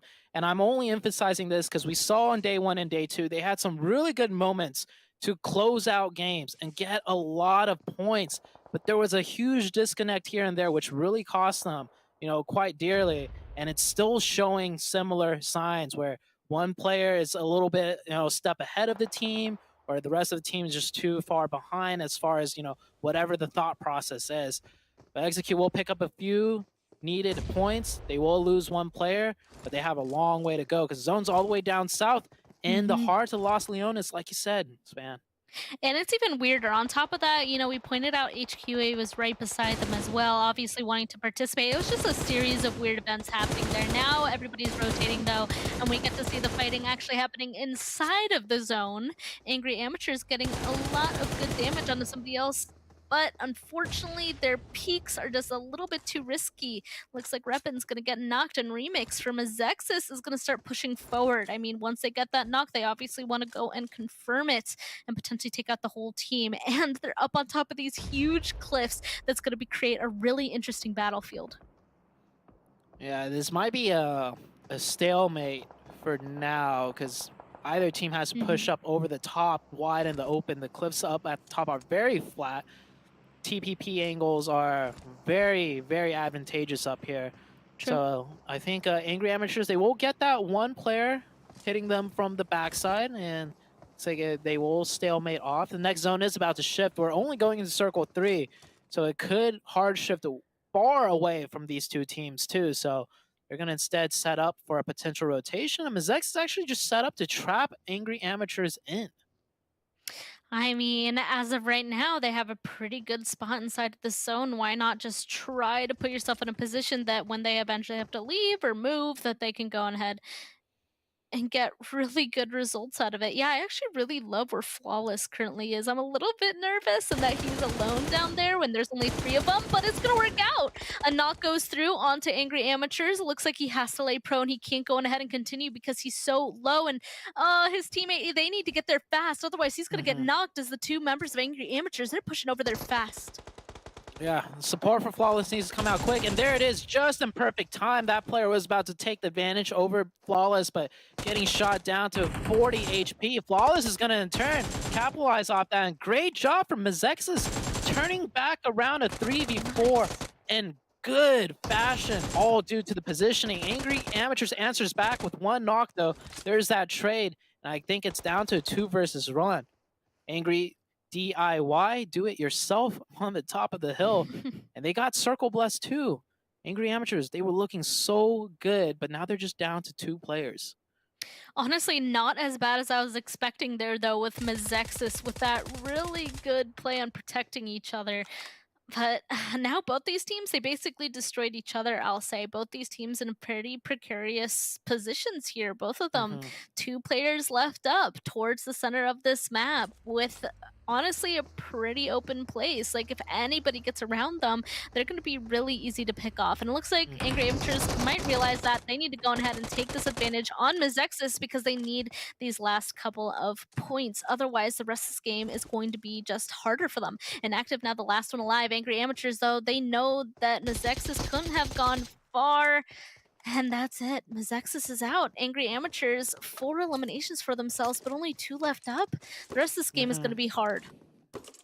Yeah, it was a good attempt out of MEZEXIS. They had a good surround, and the follow-up looked really good. I thought they were about to win it, but did not Same. play out in their favor. Execute coming in on the north side, running into HQA. HQA, you mentioned, could have third-partied way earlier, but I don't know if they were in distance of hearing the shots. She went with the M4, playing very patient. I think he wants to try and line up a double instead of just getting the one, but might miss the opportunity if he takes too long. Oh, there you go. There goes down one member of Execute. He's instantly going to try to reload, see if he can find an angle on the last person, but doesn't even matter. Telly goes down as well. I think that means Execute, they only have one person left, if I'm not mistaken, and he's trying to get the heck out of Dodge there. He does not want to get eliminated. I mean, the longer he can hold on, the obviously better, but he's driving north, straight into the blue zone. If he's going to make it into the zone, he needs to make a huge rotation, and luckily, he's chosen to the east, where, as we know, there aren't that many people. Meanwhile, on the other side of things, here we go, the minimap. Now everyone could take a look at where the teams are positioned. The Panthers controlling that giant mountaintop on the southern side of the center circle. Knights in Los Leones. Circle's about to shift, and if it does go towards the east, I mean, there's a lot of open area that's not held by anyone. And hold on, Circle's instead going to go into Los Leones with that giant mountaintop that we saw Angry Amateurs holding in the zone still. This actually, oh, I love these endings. So it's either going to be in the city, and we obviously already know that that's hard, but I feel like a lot of the time we see kind of a half and half thing, half up in the city and half up on the mountain. So that's going to create pretty interesting fight later on. As of right now, though, we have to focus on all these teams that are still super far out on the outskirts, as the Chosen, unfortunately, just getting absolutely ripped apart. It looks like there's only 2 left. Opa now being the only hopeful for his team. Huge J's coming through, big damage. Can he take down the last 3 members of 4Bros, though? The chances weren't in his favor, so the Chosen will go out, and 4Bros finally showing up. 4Bros, they need these points here. Yeah, that was the most amateur defense I've ever seen out of a team. That was the Chosen with 3 players in the same compound, but it just looked like a 4v1, 4v1, 4v1, back to back to back. I don't know what those Chosen players were doing. They weren't helping each other at all. It was, I don't know, the Chosen overall and on the leaderboards are doing pretty well for themselves. So that was really surprising to see out of the Chosen. They just did not do anything. Meanwhile, the Knights are doing a lot. 5 eliminations now, taking a fight to back, pushing back to back away. Another knock right there. This is the Knights that we're used to seeing, right? Them not losing a single player, just running through teams, running through every fight, and their reflex is just on point. Second a player shoots, they still win, and the trades are there just like that. That is what we expected out of the Knights in day 1 and day 2. We didn't get that Knights in day 1 and day 2, but we are getting them in day number 3 for sure. Oh my goodness, that's so funny. They're just so casual about that, that as one of their teammates is pushing, getting that last elimination, you just hear the bell in the background of somebody else just looting. They're just casual about it, don't worry. And kind of back to the Chosen super briefly, I have a feeling that maybe... I feel like at this point they can't let emotions get to them, but my only hypothesis of why that went so badly for them is that Nova and Ace of Spades, the 2 teams right above them, aren't actually playing this game. They're sitting out this game. So maybe the Chosen was like, this is our game to get ahead of them. And unfortunately got too much in their head, and they're out now. I feel like that does happen, but they can't allow it to. Ooh, Clown winning a 1v1 against Chico of all players. Okay, Clown stepping it up. I think, this APHELION team, when you get back-to-back chicken dinners, something changes with the team. Yeah, somebody just, I do believe Seven just dropped a message. Clown better than Chico in the chat right there. But yeah, that was big for that was Clown. Hello? 3 eliminations? Taking down the Panthers? Saving Trick? APHELION? Keeping 4 members up again? This time Trick getting saved by Clown. Oh man, this is beautiful to see right here. I know Seven's happy. Seven's definitely happy right now. See, it's the thing where the star player is raising up the teammates. They're all getting better. This is kind of what, I mean, there is something to say about that star player like you were mentioning earlier, but I also feel like this is such a team game that just feels like the team does so much better if everybody's performing. And I feel like APHELION is getting there right now. Yeah. Man, APHELION looking good. I don't think any team has stopped APHELION. Like, as in, like, in a straight-up fight, I can't recall if APHELION has gotten smacked down yet. It seems like they've always managed to somehow just make it towards the end and just get a high placement or win the fights. APHELION looking strong. Next circle did shift. APHELION barely in the zone. 4 bros on the southern side trying to work their way in, and it's just angles everywhere that these players need to watch out for. Star Gaming definitely getting caught in the crossfire. 4 bros working together as a team here, keeping 4 up. They did not clear the smoke entirely, and that's a missed point. And Nesquik potentially might play spoiler, but he's just going to play quiet here. I mean, they're not going to find him, and that means he's going to be able to sneak up behind them and potentially destroy them. I don't know. Solos have a lot of power, in my opinion, based on when they decide to reveal themselves. So now, Nesquik, he's going to be able to play behind 4 bros this entire time. That's a pretty strong position, especially as they're up on top of this hill. Like, Nesquik, he has an opportunity in front of him, and we'll see if he'll be taking it and if he'll succeed at taking it. And previously, when the zone popped, there's nobody inside of these buildings, and as we can see, everybody did successfully make their rotations, finding themselves at least a little bit of a home in here to try and play out the rest of the game. Nope, it looks like Nesquik was in fact found out by 4 bros, and they're out. Good on the side of 4 bros, though. You don't want to be taken out that way. Zone closing in onto Los Leones ever so slowly here. Some of the mountainside still in, with the Angry Amateurs still on the mountaintop. Meanwhile, in the city, everybody's just scrambling around, trying to get whatever building they can. The Knights having a nice 4-way split, controlling a lot of sightlines, a lot of real estate in there. We see 4 bros also with 4 people up. They're just, packed on top of each other on the southern side at one of the buildings there. I would love to see a potential 4v4 showdown between the Knights and APHELION, as they are the only 2 teams with 4 members still up.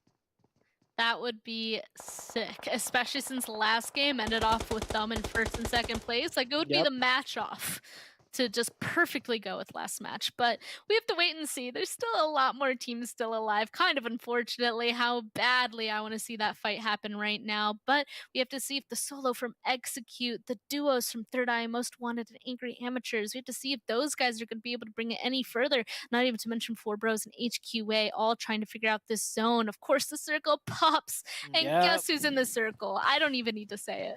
Oh, APHELION. Oh, getting... I don't even want to say it. Blessed. Yes, they're getting blessed. Okay. Zuki sacrificing himself to the PUBG mobile gods right there. Like, thank you very much for that circle. I'll blow myself up to show respect. He is getting revived there. But this new circle does mean that means the Knights will push their way in past the 4 bros team, I think. And we'll see how they decide to play this. Oh, I think the Knights are sending 1 player up to the high ground. I'm not sure, but Most Wanted, they're making a move. Xenox gets blown up. He was trying to make that play onto the high ground. Did not work out. Most Wanted pushing in onto HQA. Great opening by Saint with that grenade. Oh man, HQA is just entirely stuck inside of that one building, and Most Wanted knows it. Even though there's only 2 of them left, I kind of feel like they're the ones that have the advantage. Look, the other 2 actually have Stu knocked right now. So this is the perfect push for Most Wanted. Unfortunately, one of them does get knocked though, so that leaves just 1 person left, but it's him versus Cross. Let's see, Sleepless or Cross? She's gonna take it. Cross taking a lot of damage, but it doesn't matter. Sleepless will be out, and HQA succeeds and stays alive with actually 2 people still up. Yeah, 1 HP. Got really close there. And the Knights down to 3 after they lost Xenox. 4 bros still in the mix of things, causing a lot of trouble for the Knights. And of course, APHELION just chilling, taking some shots, trying to get some third-party damage in. THIRDEYE coming in also on the backside of the Knights. Knights are having to deal with way too much that they can handle, but they're still putting up a lot of damage, potentially picking up a couple more points here.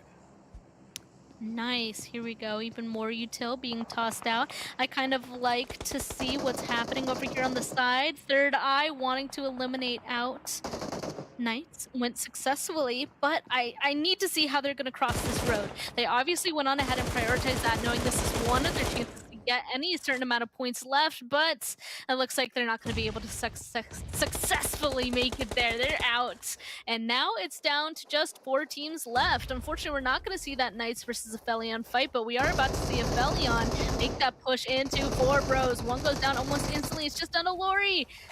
And just as fast as I say it, they're out. I cannot believe they're dominating this. They're just running across the terrain right now. What? We're about to see APHELION get the back-to-back chicken dinner. You're right.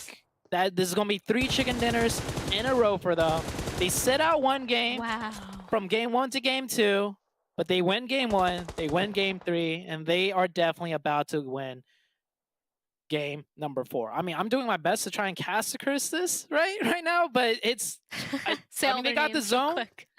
They Trick, Zuki, Nate, Cloud, congrats on 3 chicken dinners in a row.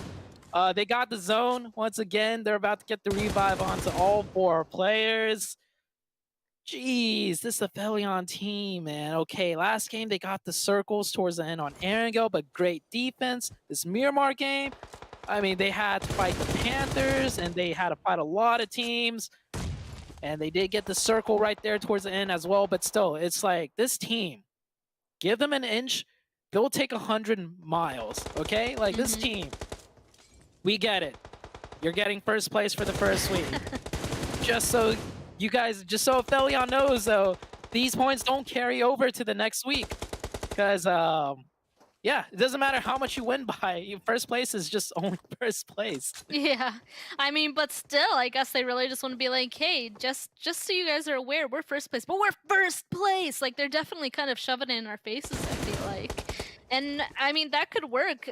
There is an amount of psychology that comes to fighting these games, right? I mean, if their teams are afraid of fighting them, they might choke, you know? So I think that's what they're going for. But it looks like Angry Amateurs are going to be able to turn around just a bit. How did they even get down here? But Nate, he's making the push. This could be the end of the game here as the flush comes through onto one of the Angry Amateurs. It's just DIY left, 0 HP, and that is it. 3 times in a row, Zute. The 3-peat. Now, back-to-back, like the team back-to-back, they won 2 back-to-back PMPL NA championships, which is more impressive than 3 back-to-back winner-winner chicken dinners. But man, this APHELION team, they're the talk of the town right now. That is just 3 games in a row. And the best part of all, I think, that we took from that game was Clown, right? Day 1 and 2, APHELION was doing great, but Clown, I think one of the stats was Clown was averaging less than 100 damage per game. And now today, with them winning 3 games in a row, we saw Clown clutch it up against the Panthers and on Sandhawk. Yeah, so, I mean, let's take it to the highlights, and we'll be back with the analyst desk.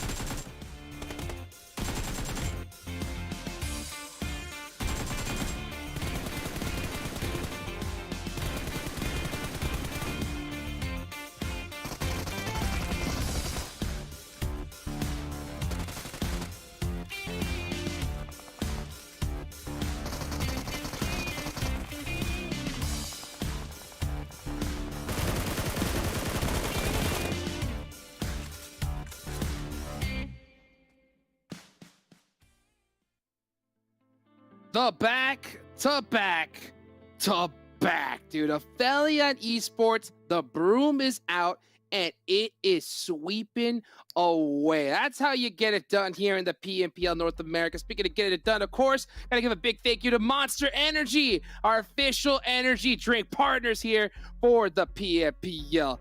Unleash the beast, and APHELION Esports have definitely unleashed that beast. And Seven, real quick, what's that one saying? I think it's ask and you shall receive, right? I believe that is the saying, right? And you asked something of Clown. Now, my question to you is, have you received it? As we take a look at the match ranking here. I received some and some more. On top of that, my man is starting to perform. Don't worry, we'll show their whole stats for today in a bit, but let's look at that match ranking because 6 wins, ladies and gentlemen, 28. By the way, what's impressive too is the way they have been getting these wins. The amount of eliminations they've been getting too. 28 points. Angry Amateurs, I mean, congratulations to you guys. Are one of the teams that is actually fighting to get out from the bottom and try to be within those top 12. So hopefully you'll get a chance to play a Livic on Sunday. Well, you're gonna have to continue to do this. HQA Esports as well, 15 points for them. 4 Bros, another team that was towards the bottom of the leaderboards trying to step it up. And then Pittsburgh Knights, I mean, look at them eliminate. We're talking about eliminations. They're also starting to get eliminations. They're also continuing to get at least some placement points. 12 points for them as well. I'm loving what I'm seeing here at the Pittsburgh Knights, but I kind of want to see that second page, because guess what? Back-to-back Sandstorm hitting us back with that donut. Yeah, back-to-back donuts for back-to-back with 15th place, 0 points for themselves. But we look at the other teams as well. Panthers, you know, they were the team that were constantly challenging the side of APHELION Esports for that top spot. But within the last 2 games, they've just been falling off hard and just not seeing the performance that we're used to throughout the rest of the games. Another team I want to bring up again is WALLSTREETBETS. These guys show up, they get a chicken dinner, and then they die down for like 3-4 games, show up once again, they got their second chicken dinner, and then once again, they just completely disappear. The Chosen, somehow they're also all the way to the bottom with 0 points by the end of the 4th game of the day. We have only 1 match left, ladies and gentlemen, and this is going to be almost the end of day 3. We're going to have 2 days left. It's going to be very, very hard for those teams that are not performing to be able to get to that top 12 spot. But I feel like what the Knights did throughout this game and throughout the last a couple of games as well, they've relieved a little bit of that pressure on themselves, and I think they should be able to make it up within the next 2 days. But we're going to have to wait and see what's going to happen here, Hot Jukes. And I like how you said top 12 spot, but it really should be just 11 now at this point, because, you know, first place, I'm pretty sure that's pretty locked in. As a matter of fact, as we go into this top damage and take a look who got the most damage, I think that's locked in. Once again, it is APHELION Esports, but the Knights have been putting up some pretty good damage and pretty good eliminations, but they haven't been able to hang on for the rest of the match. Ain't that right, Sandstorm? Yeah, they really haven't. They're getting those eliminations, they're getting those points from those fights, but they're just not able to get themselves that winner chicken dinner by the end of it. And I do have to touch on APHELION Esports. Like you guys see in front of you, 13 elimination points, 1,861 damage by the end of it. But with the 3 chicken dinners that they have gotten, the last 2 games, they get into the zone, but they get into a really good place by the 3rd zone, and then they barely have to move. They're constantly watching all the teams around them, constantly eyeing them up, choosing the perfect moment to take those fights. And that's when they start getting those massive numbers when it comes to placement points and when it comes to eliminations as well. So definitely a very strong contender. And so far, this is only week 1 of the tournament, and I'm absolutely loving the performance from them so far. But touching on some of the rest of the squads as well, Star Gaming, very good for them to get themselves a couple more eliminations, a couple more points as well. And the same thing can be said for HQA as well, Hot Jukes. Yeah, you know, great performances here from a lot of those different squads here. WALLSTREETBETS, I want to see a little bit more from them coming up. But, you know, the star of the show, we're going to keep talking about him because, I mean, this kind of performance is legendary. To have 3 chicken dinners in a row, APHELION Esports are absolutely crushing it. Let's take a look at their average player stats for today. Almost looking like it's an entire week here, 7. Oh, my goodness. Now, I know, hold on. All right, we'll talk about Trick, we'll talk about Nate, we'll talk about Suko. Ladies and gentlemen, my boy Clown, listen, I'm so glad I called you out because you are performing. And what Sute was actually trying to talk about is this man, before today, he was averaging about 72 damage. Ooh. Just 72 damage.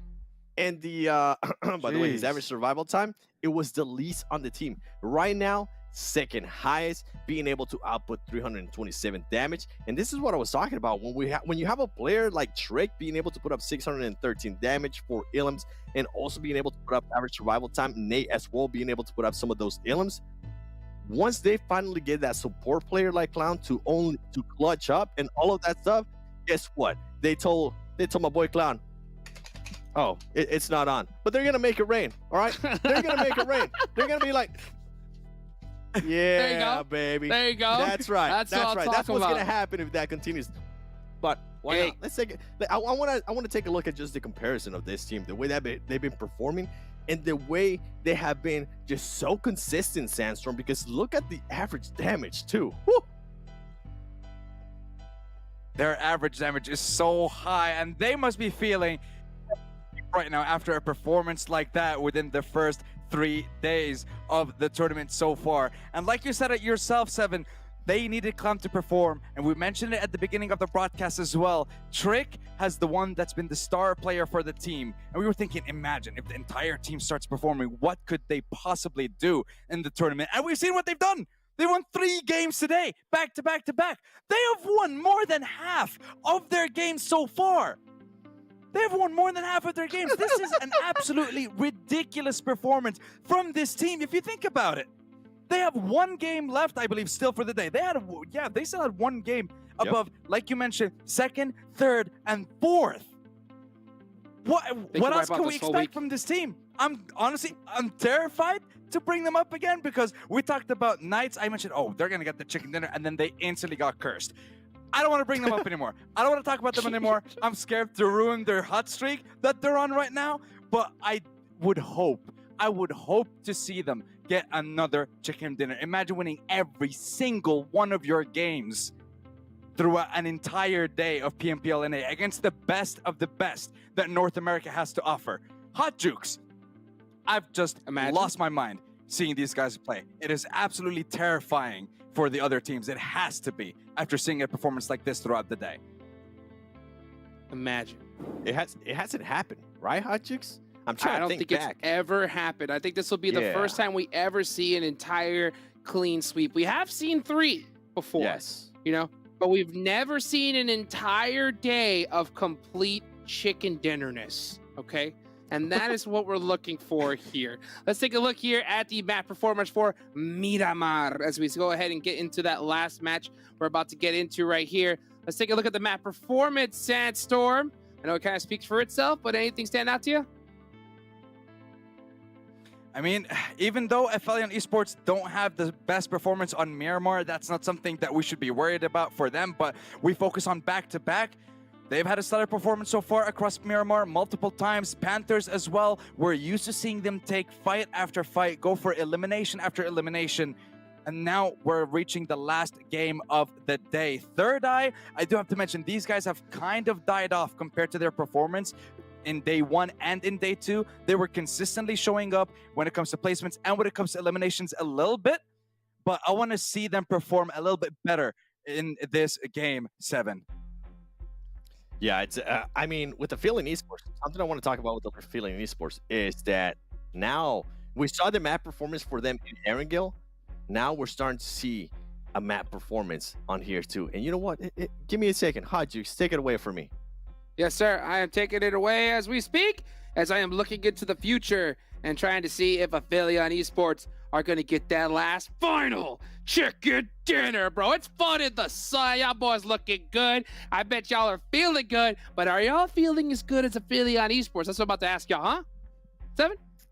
I mean, you best believe, boy, if they can actually get this this chicken dinner, I'm not gonna doubt them at all. Okay, even if they have like a bad week 2, phase 2, I'm not gonna doubt them at all.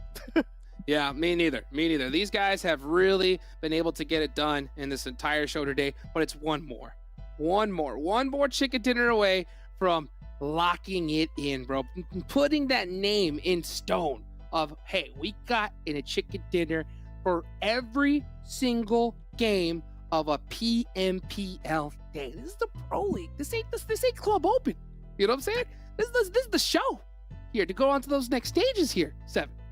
Yeah, I mean, consistency, right? That's what we always ask from NA, consistency, not just in NA, but also once we get to global. This is the kind of consistency we've been talking about. Actually, this is insane consistency.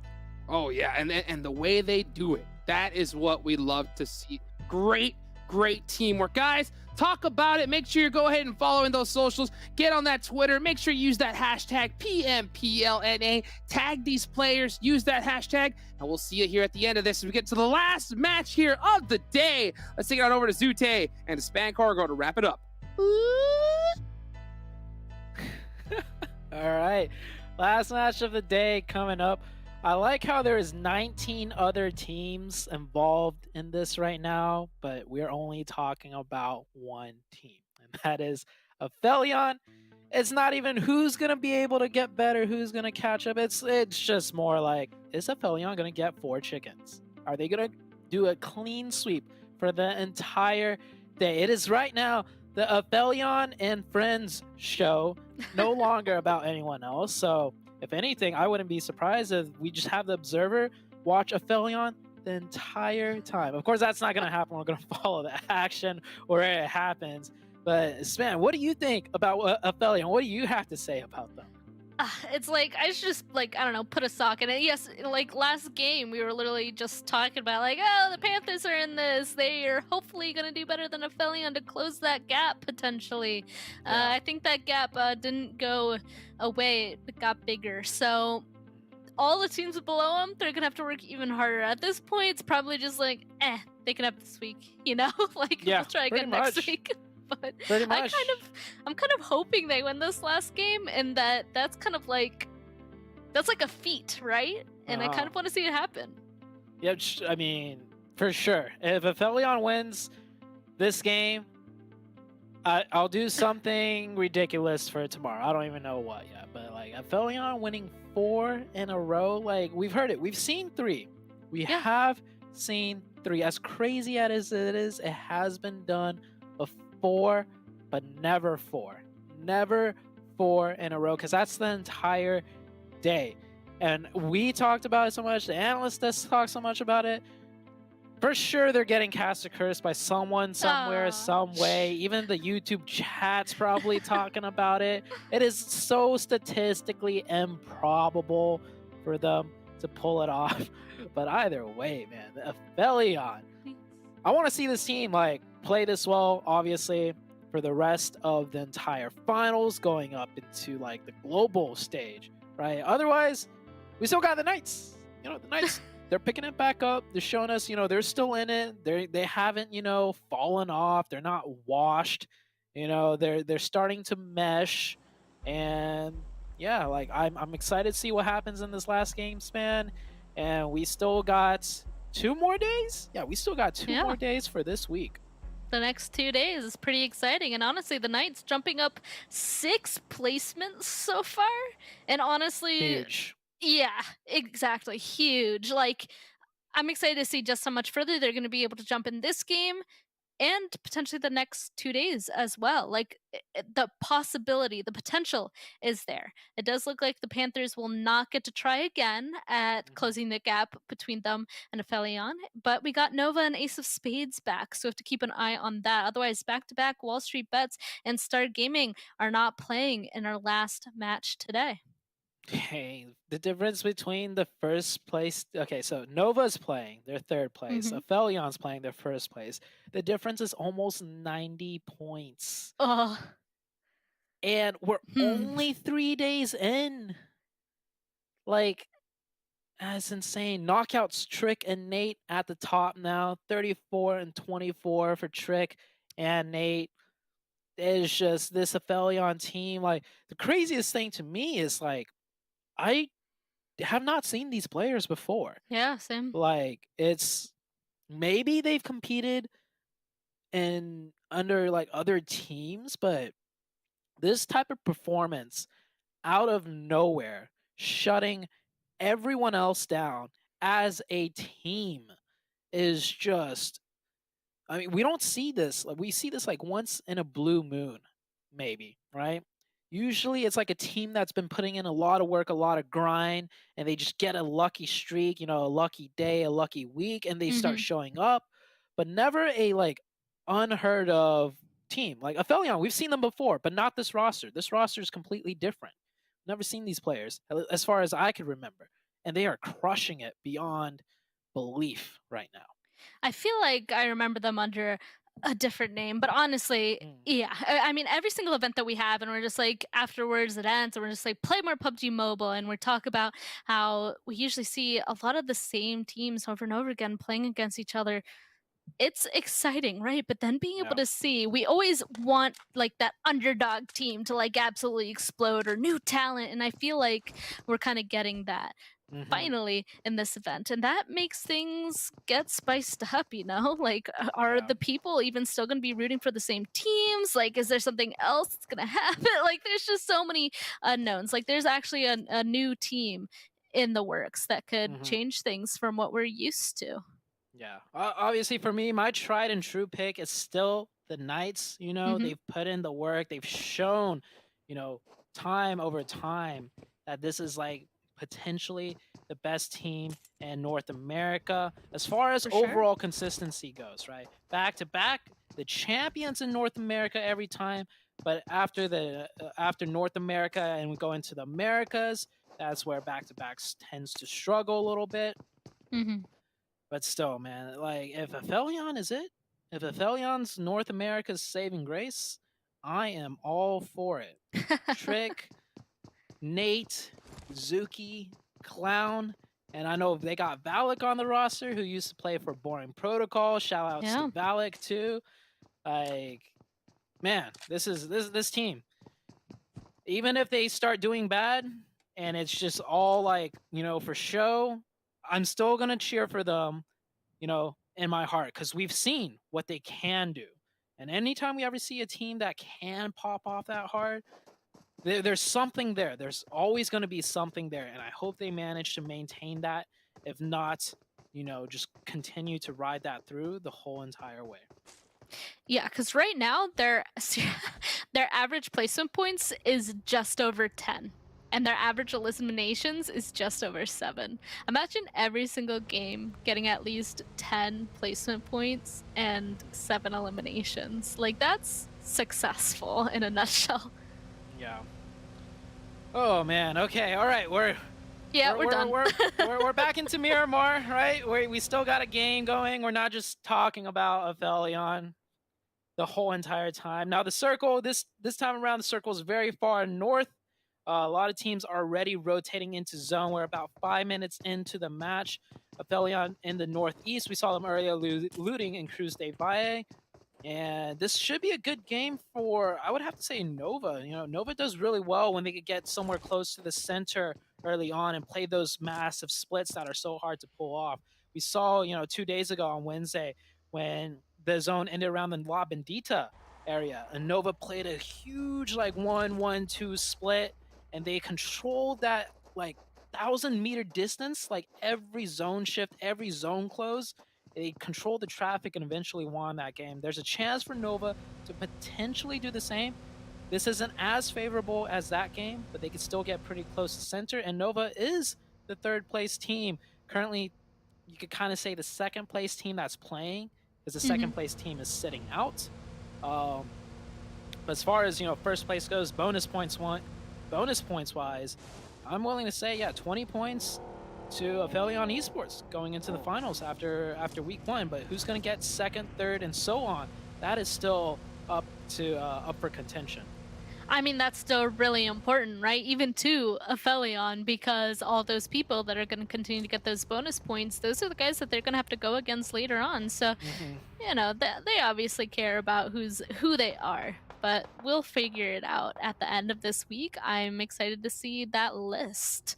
Does look like we might get our first altercation here. No more yapping from us. It looks like HQA and Korean Barbecue. Looks like they might be chasing now. HQA being aggressive. They want to take this hill from them. And it looks like they're going to let them for now. Yeah. Korean Barbecue lovers, they've been struggling a lot. Team, very veteran players. I honestly expect them to do better. But I will say, these players, Acer, Sam, Joey, on previous rosters, previous iterations, they've struggled just about the same. Like, yeah, they were always struggling. I think they were on 19 Esports, and then they became, were they Boring Protocol at some point? I feel like, yeah, they were 19 Esports and then Boring Protocol, and they've always been kind of middling, like around the middle area, like top 8, just struggling 8th to 10th. Some performances they did do really well. So like this team is still just, I mean, after this many splits of just kind of struggling, maybe that's just their skill level. Now that, you know, we're this far into the scene, there's just much more new talent. I remember Acer back in the days, along with Sam L in the very beginning. They were like the monsters, right? Acer was like the fabled, you know, player that, you know, everyone thought at one point, players thought he was hacking. He was just playing that well. So we'll see how this fight goes, though. HQ8 and Korean barbecue lovers getting closer and closer to each other. You know you've made it when somebody accuses you of hacking. But now I guess we'll be able to see the skills come into play, hopefully shortly. I'm actually quite interested in the split that's happening here with Korean barbecue lovers. They like purposely did this, right? Like the other two, they had all the time in the world to go on ahead and disengage and get away from this hill, but they came back. I like that they have somebody back in the building behind them because that kind of provides a little bit of support that if anybody goes over that hill, they're going to have a sight line. So Korean barbecue lovers on the side of the hill, they're not pushing any further, right? Like they need to have that support from their teammate up to the north. Yeah, I definitely support the players at Korean barbecue lovers. And you know what? If they win this game, I'm going to say it live on stream, on air. I will buy them all. I'll treat them out to Korean barbecue. There you go. If they win this game, I'll also get them a chicken dinner, right? Yeah. So we'll see how it goes. This next circle shift will determine a lot. Korean barbecue lovers is in a strong position. If the zone goes there, and it does, but we still got a lot more circles to go. And can they hold that split down? That's the other question. Yeah, time to wait and see. Right now being a little bit split with people now focusing on getting in that area, it's going to be a little bit more difficult. It looks like Ace of Spades, they're back in the game. They're going to be fighting against Most Wanted. And as you can see there, Mambe gets that first elimination. The rest of Most Wanted trying to play this carefully. Alucard trying to heal on up, unfortunately loses that HP just as fast as he healed it because just so much damage coming from him from Ace of Spades. See, did you see that first with the FG49? It looks like they're out of here. The first team, it has to happen eventually. Ace of Spades, so I'm a little bit surprised. I think they purposely decided to stay in this area to get those eliminations because otherwise they're at the very edge of this blue zone. Yeah, Most Wanted been struggling this entire week so far.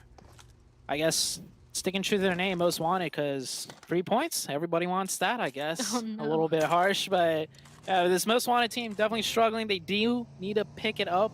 Alucard used to be the IGL for the Knights too, so he has some good like strategy behind it, but the players not able to really synergize and pull off the rotations. Like they've been struggling with rotations more than anything. TC losing a player in that elimination feed, and Nova, I was saying that they have a good chance at potentially, you know, winning this game, or at least setting up for a good position in it. But with that circle shift, they are really far away from the center. So Nova's not going to be able to play their, you know, huge center split, which is, you know, their tried and true and go-to.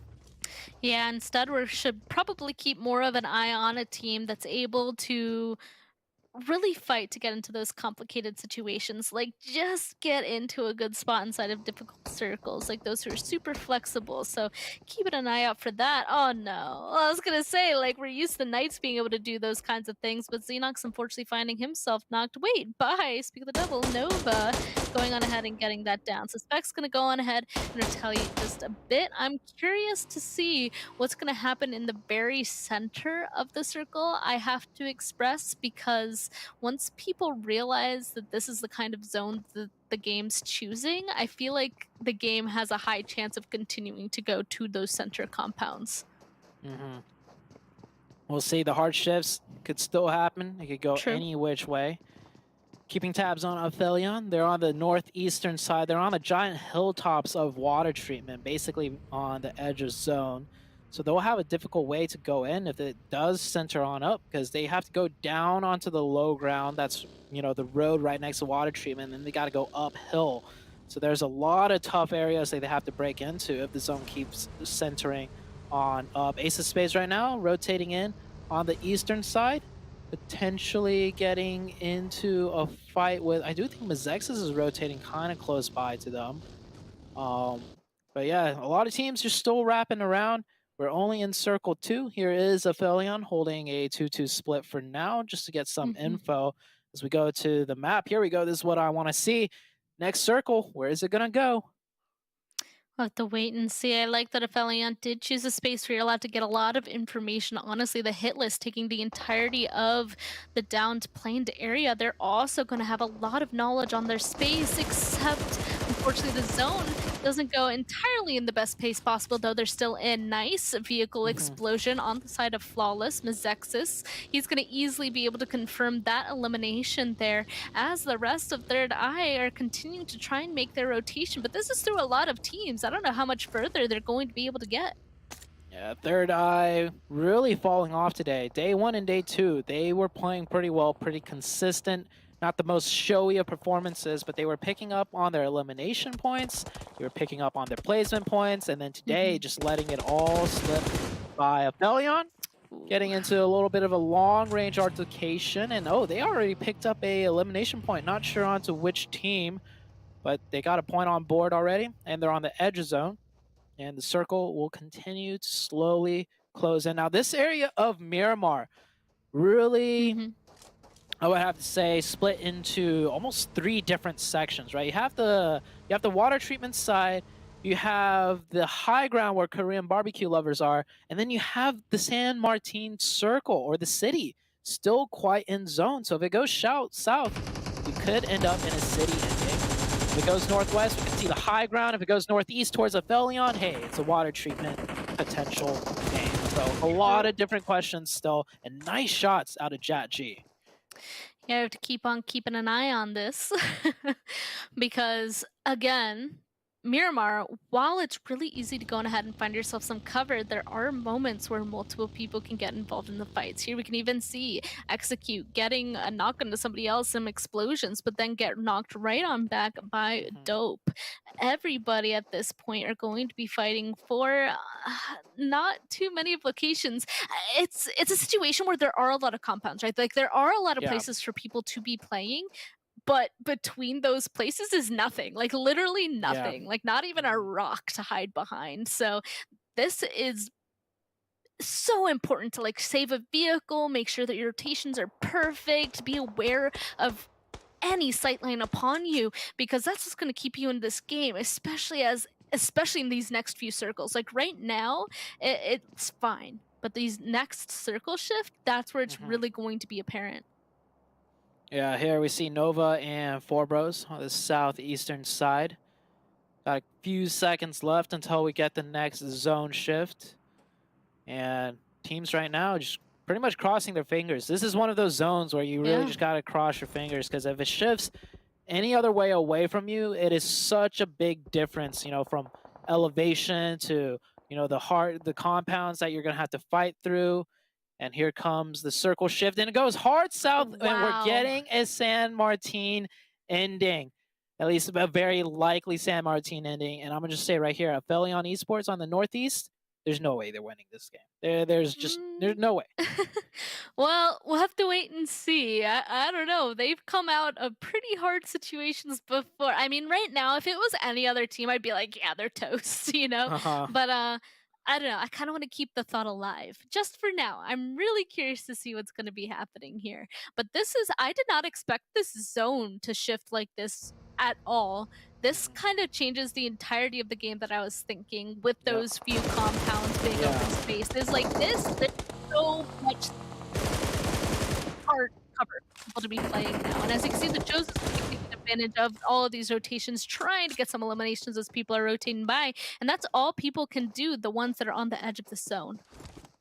APHELION Esports making a successful first part of their rotation. They still got a little bit to go, driving past a 3-man TC, not losing any players. That's really fortunate for them. Looks like they're pulling up close to Nova and MEZEXIS, however. Clown really close by. And MEZEXIS already getting into a fight with Nova, knocking one of the Nova players, and this could work out for APHELION. APHELION hears the gunshots, and instead, Clown is going to circle on back, group up with the rest of the team. Execute getting into fight with Angry Amateurs. Execute already losing 2 players. It's just all down to Fate and Telly. Yeah, they had run into Dope earlier, and it looks Right. like they decided to be aggressive on this team. I'm a little bit surprised by that decision, but where else can they go? Now they're officially stuck out in the open. This compound is the only cover inside of a lot of nothing. You can even see another team, Knights, starting to peek on over, probably going to third party this. It looks like Angry Amateurs almost going to wipe them completely, but Telly does hold on for a little bit longer. Angry Amateurs does win that. And I was going to say that might have opened up the opportunity for Xenox from Knights to peek on over and kind of flush out that knock there, but he doesn't. I don't think he quite has the angle. Nova, though, Nova was one of the teams that you really thought could have this game in the bag, but unfortunately with those zone shifts and placement, they're actually going to go out pretty early. Man, APHELION did a beautiful job getting into this zone here. Mhm. They had to navigate a potential like third party or three-way fight with MEZEXIS and Nova, but they timed it, they heard the shots, and then they were patient, and now they came in a little bit later. Except I think APHELION, they did lose one player though, so that hurts their chances drastically for winning this game. And Korean barbecue lovers, I was gonna buy them Korean barbecue, but they are really struggling, not yet in the zone, and they still got players to try and pick up and revive, and they still have to fight for a spot in zone. There's nothing that's directly open for them. No, the last person does have a vehicle. At this point, I think he's just going to send it on in. And as a solo, I mean, I don't think there's a way to win the game, but he's definitely going to try and stay alive a little bit longer. Of course, as I say that, they get eliminated. He was driving across that street. At that street, see, out in the open, it's horrible. Those places up there, there's absolutely nothing you can do to survive. Now I'm curious to see if Dope is going to be able to survive. Fishy actually out there in the open. A couple other people, but we're going to visit APHELION once again. You're right. They did successfully get themselves a good spot inside the zone, but there's only 2 left. It's down to Zuki and Clown, and MEZEXIS and the Chosen up in the north. They might be interested in kind of getting involved in this, or probably not pushing because the stables are horrible to take a fight in, but definitely keeping an eye on it as they rotate towards this next circle, because if they wait just long enough, APHELION's going to have to walk out, and that could be a perfect time to strike. All right, with APHELION out of the picture, I'm just call it. They don't have the next zone. It's far away from them. They're stuck in the stables. They're down to 2. You know who does have the next zone? The Knights, and the Knights have 4 players. This could be the Knights' first potential chicken dinner. Yes, it's very early to call something like this, but when Knights have 4 up, and if it's not APHELION winning every game, then they're my second go-to. So potential for Knights to really pop off this last game today and get the chicken that they've been missing out on. I mean, they played so well on one of the Erangel maps, they didn't get the chicken and still scored more points. The team that did get the chicken, which was APHELION. So it's shaping up here as Clown trying to get whatever more points he can, getting a knock potentially, but not connecting. That would definitely do wonders for their mentality here. You know, the last 2 days not doing too hot, today doing already so much better. If they win this last matchup today, like, I'd be scared going against the Knights tomorrow.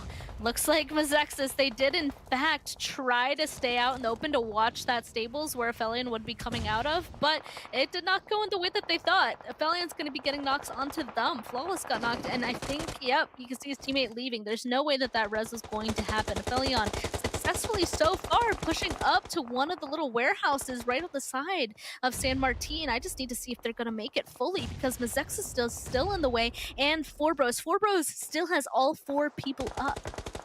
You know, if APHELION can get in this zone and survive it, this is probably the most pressure, the most challenge I've seen APHELION under, and they're still navigating it pretty well. So, like, this team knows what they're doing. Yeah, sure, they lost 2 members along the way, but we saw that zone shift. Very difficult to navigate, but they're still fighting their way in. They can potentially survive one more zone. So I really love seeing this out of APHELION. I'm really curious again to see if they're going to be making it up there.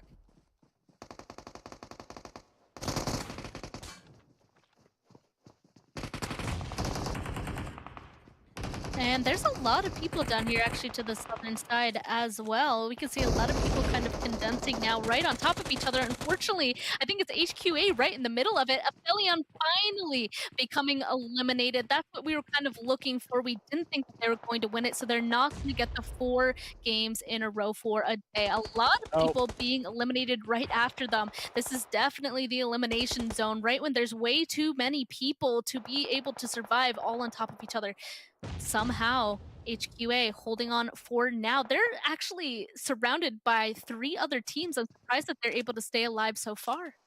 Yeah, there's not just 3 other teams, it's 3 other full teams. 4 bros, 4-man, 19 Esports, also a 4-man team. And then oh man, there's 4 teams of 4 members alive. The Knights, 4 bros, 19 Esports, and HQA once they get that revive, I think.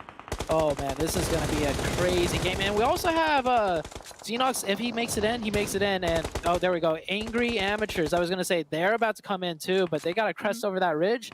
And everyone on the low ground is looking up that way. But Angry Amateurs, they have 4 up also. They could potentially take over the Knight's position.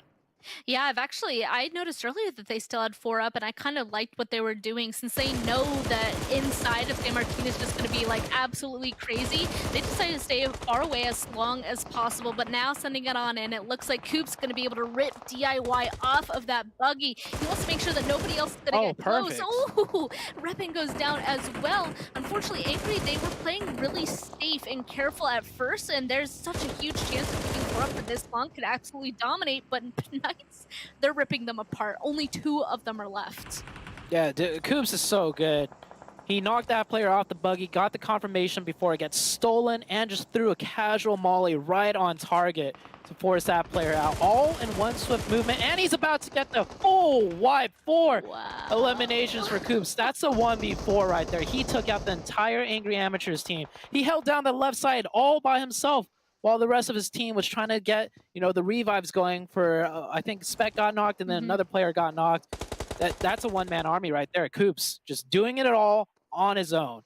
Absolutely insane. That's the Coops that we all love and want to see. Yeah, absolutely disgusting player in the best way, and now the Knights, first of all, they got a crate up there with them, and they're the only ones up on the northern side, so this might hurt if this next zone does shift to the south. That means all eyes are going to be up on that plateau that they're standing on, but if it does either center or go to the north, like Knights, they're going to be kind of kicking back. Like, it's going to be a great situation for them. They do have to fend off a lot of people, though, if that does happen, so I'm kind of curious to see the rest of their performance. Otherwise, there's so many players still alive. I mean, it's unfortunate that the Knights lost 1 player. I feel like there was a way to keep all 4 up, but they get that circle. The circle does go up north to them. And yeah, they have to fend off a lot of players, but these players will be fighting each other on the way in. This should be a Knights game. This should definitely be a Knights game. I think 19 Esports, are they in zone? They might be in zone where they could remain as 4 and everyone else gets a limit. No, I don't think 19 I think their Esports toe is in zone. I don't think, just their toe. This should be the win for the Knights as 4 bros. I like what they're doing. They're clearing out their sides, picking up the elim points together, because this is pretty much a suicide run at this point. All these teams are going to be shooting at one another, and the Knights are going to be having a free reign over everybody. And I like that 4 bros definitely identified that. They're like, wow, we're the furthest from the zone. What we're going to do is we're going to focus on getting rid of this solo that's in the building right beside us, so at least we get 1 more elimination point to our names, and then we're going to figure out what comes next. They definitely, while they're taking that fight, were probably hoping something else was going to be happening inside the zone, but still pretty silent. It's probably going to all come off when they make the push, and it is. 4 bros versus 19 Esports, and of course, Spec wants to take advantage of it, trying to go on ahead and engage at the same time. Oh, Fishy from the side angle. Spec wasn't aware of that side, but Spec will get knocked, maybe get revived here, and 19 Esports holding a good defense against everybody. 4 bros still up though, very close by the hit list, still having to push in. Yeah, everybody's just fighting each other here, and players are dropping left and right. It might come down to a 4v3 between 19 Esports and the Knights, but oh, that's a good knock. I don't know if they have time to get that revive as the zone is pressing in, slowly forcing everybody out. The hit list still with 4 up. Oh, they got a nice ridge to play with too. Yeah, unfortunately, Forbrose does go out. I mean, they had the most difficult spot. I'm surprised they lasted that long, but you're right. 19 Esports completely out in the open. Honestly, only one of their members, Asan, I think only he has a good spot here, but the rest don't, except wait, Seven getting so much damage onto members of the hit list. They're out. It's just 19 Esports versus Knights left. And 19 Esports had such a bad push happening here that the Knights could be able to just look on over with them already damaged. This should be pretty easy. Maybe Tang, though, I mean, he still has full HP. We'll see if they're going to be able to give Knights a run for this chicken dinner. It looks like it. They already dropped 2. It's just Spec. 1v3 situation. 19 Esports had the ridge advantage. Spec, he could pull off some amazing stuff. He needs to start now. Ooh. And that nade, though, that nade's gonna deny it. The Knights, they just could not. I think it came down to the Fishy from Dope. We saw Spec stick his neck out to really pressure 19 Esports as they are fighting their way in. And Fishy from some side angle shuts that down, forcing pretty much all of the Knights to hide back, and that lets 19 Esports play a very beautiful push out into the open, getting control of that ridgeline. And once they got control of that ridgeline, they had the advantage over the Knights. You saw how quickly the Knights tried to take control of that ridge when it came down to the 2 teams, but it was a little bit too late. And 19 Esports, at the end of the day, get the chicken in a really good game for 19 Esports. Honestly, 19 Esports, that was really impressive. Them being able to take out the hit list too. Like, we thought the hit list was going to be the one against Knights in the end, but just one peek out from one of the members of 19 Esports eliminated the entirety of the hit list. So they played that ending really well for the situation that they were handed. A really good game. Got some amazing highlights coming up. And I think today, even though APHELION did not get the 4 peats, I think they really showed us something special and amazing. And also, hey, the Knights are back too after today. So that's also great to see. We'll be right back with the analyst desk.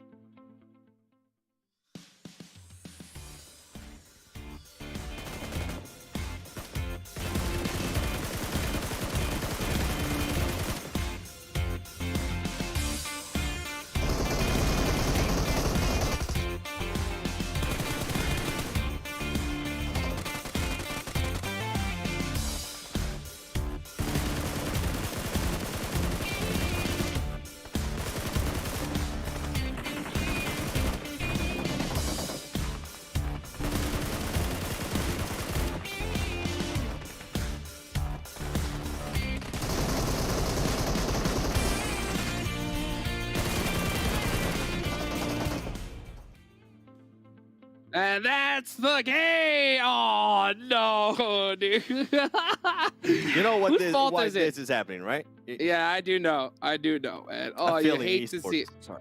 It was so You close. had one It was job. so close. Absolutely. Let's take a look here at the match ranking and see where everyone's standing out here at the end of the day. Last match, 19 Esports gets that dub. The Knights get some more points on the board, much needed there, and unfortunately, you said it first, man. You don't see APHELION Esports on the first page for the first time today, Sam. I don't know how to feel, honestly. I feel like I was suspecting it. I was pushing it. I'm joking, man. They had an amazing day, okay? 19 Esports, 27 points, 12 elims for them. Knights, this is the Knights we've been talking about, ladies and gentlemen. This is what we expect when we talk about the Knights. I mean, if I'm not mistaken, I think every single day today that the Knights actually played, they ended up with more than 7 eliminations. So great stuff out of the Knights. This is the performances that we wanted to see out of them, for them to be able to pick up those 22 points. That's great. We do see the hit list for bros. These are teams that are definitely trying to get those points. That way they can get off from that bottom overall. Dope Esports as well there with the 10. And I want to continue to see the teams on the second page, because then you're going to be seeing APHELION Esports. I was kind of trolling a little bit. They had an amazing day. It would have been actually, I was really pushing for them to get that chicken dinner, because it would have been an absolute record that I don't think Sandstorm and Hot Jukes, I don't think this has happened ever. A team to win all their games, Sandstorm, on one day. That's crazy. I mean, the pressure must have been immense by the 4th game for APHELION Esports. They must have been thinking, look, we have to do it. We got to get that last chicken dinner, but unfortunately the circumstances did not allow it, but still an incredible performance for themselves in that game.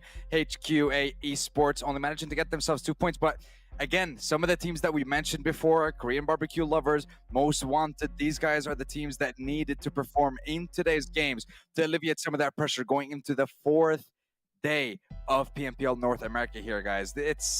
It's going to get very difficult, and like we mentioned before, we needed to see the Knights perform today, and they did exactly that, Hot Jukes. It was a good performance. We're waiting for that still Knights performance. The Knights. That's all I got to say about that. Hopefully we'll see that here soon. But you know what? Let's take a look at the overall leaderboards. Let's not waste any time so you can see where everybody stacks up here so far after 3 days of PUBG Mobile Pro League North America play. And you're going to see, of course. Ooh.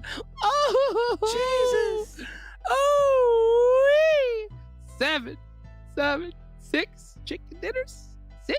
6 with the 72-point lead over the Panthers. Sandstorm, Wow. they started their day with just a 6-point lead. Yeah, only a 6-point lead, and now they have more chicken dinners than the entire first page of this overall ranking so far.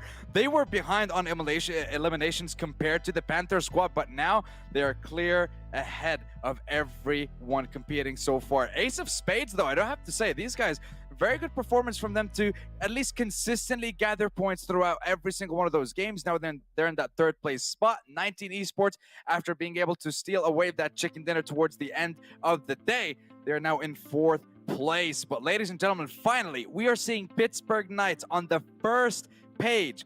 They started off in 18th place today. 18th place. They climbed 10 spots in a span of 4 games. That is the performance that we love to see from these guys. Unfortunately, we can't say the same for the likes of THIRDEYE. These guys were in 4th place coming into today.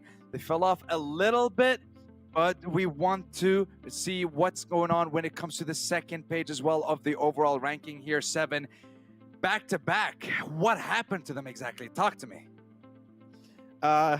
Yeah, consistency. Okay, that's what happened with back-to-back. Just the consistency wasn't there. Same. I mean, you can say the same for some of the other teams too. I mean, Dope Esports, this was the team that we're talking about, how they were starting to get hot after that day too. They didn't end up getting the amount of points that we expected to, or at least I expected to see out of them. And then we see some of the other teams, right? Remember, the top 12 are going to be moving on to the last match on Livic on Sunday and being able to get some extra bonus points. And a lot of these teams are going to be fighting for that because this is what's going to matter in regards to the overall ranking and those extra bonus points after phase 1. I want to see those teams that are currently towards the bottom because tomorrow, I feel like, especially for this phase 1, is going to be make it or break it for a lot of this team. We did see 4Bro started to step it up in a big way there towards the end. They were able to get a lot more points than what they've been able to do in the first 2 days. So it's good to see that out of them. Korean barbecue lovers too. We saw glimpses of greatness out of that team, and hopefully we can start seeing Joey and the squad starting to perform to the expectations that we have out of them. But overall, I mean, I think the talk of the day has to go with the APHELION Esports. The way that we're able to perform, the way that we're able to finish off games, not only just win them convincingly, win fights convincingly too. I think that's what you want to see out of a team. You don't want to see a team just being able to get chicken dinners with just 2 elims. Yeah, it's still a chicken dinner, but it's not what you want to see. When you're able to be a team like APHELION Esports, you get those chicken dinners with 10 or more elims.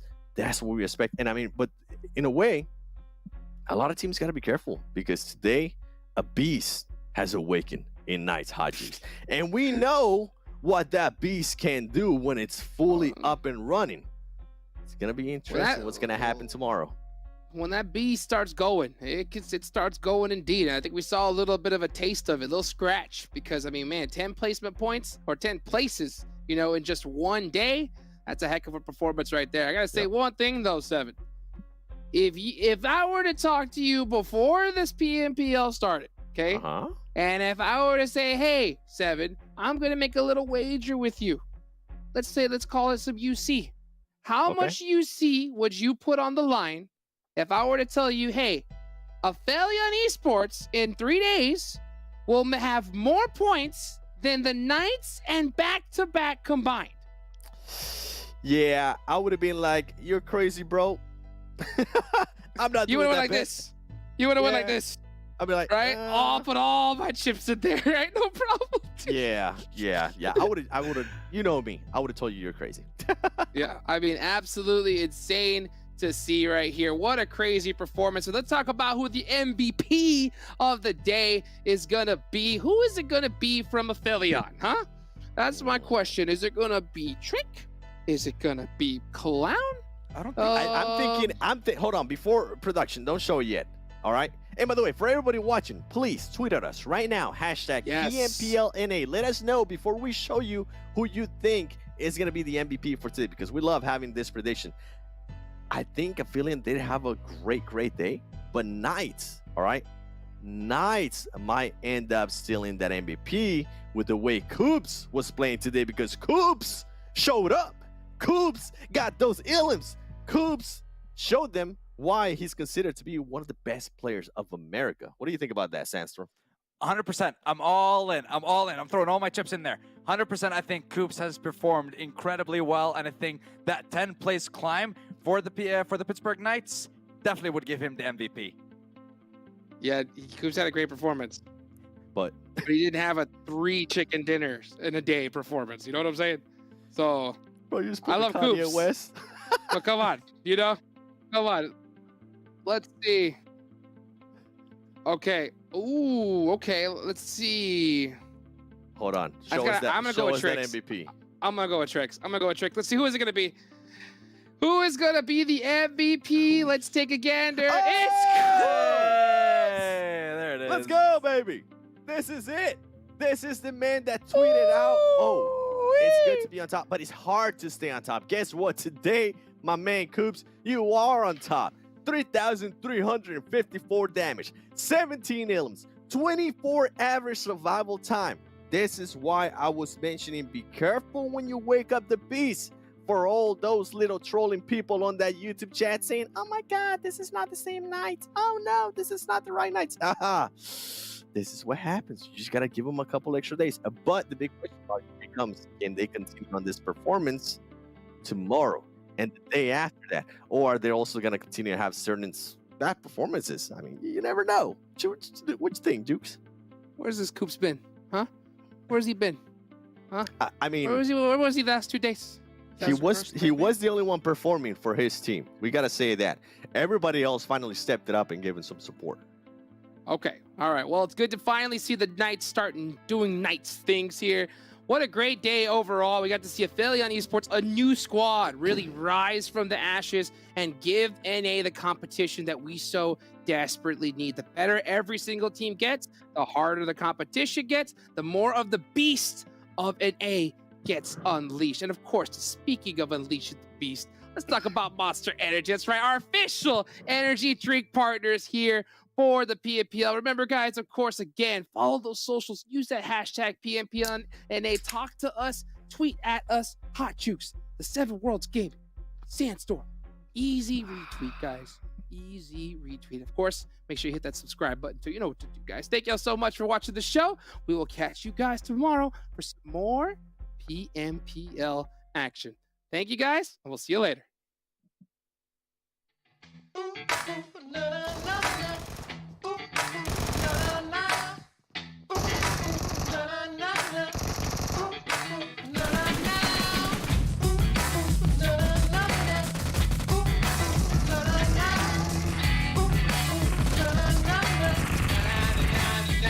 Don't you know you gotta be one? Gotta find a good thing, have a little fun. And you know you gotta lock it down. Gotta save a little something for the next round.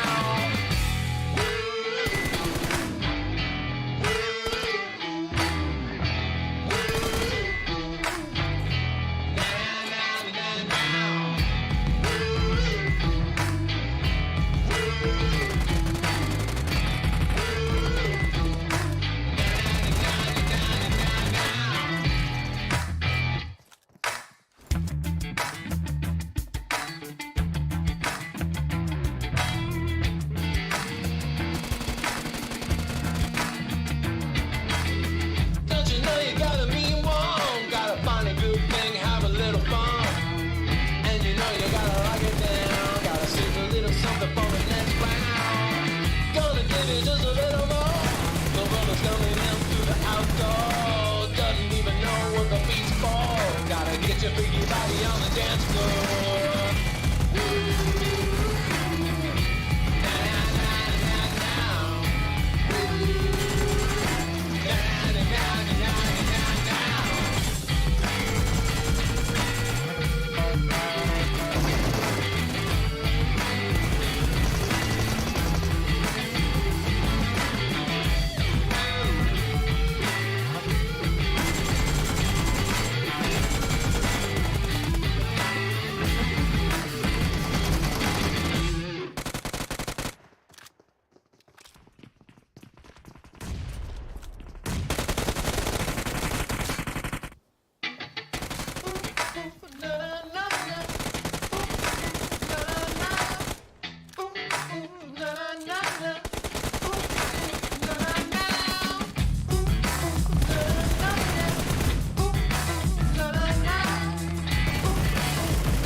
I've been waiting here for a little while.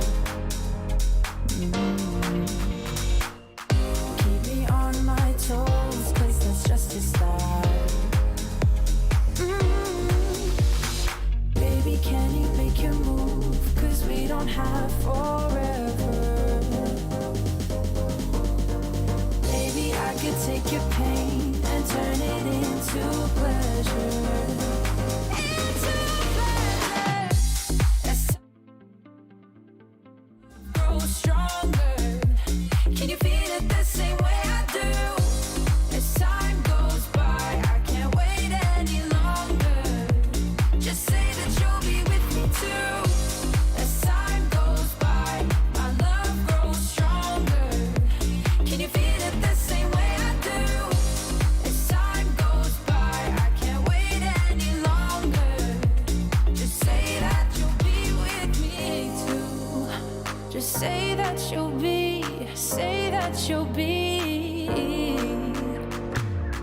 I'd be there for you whenever you need me. But you've been holding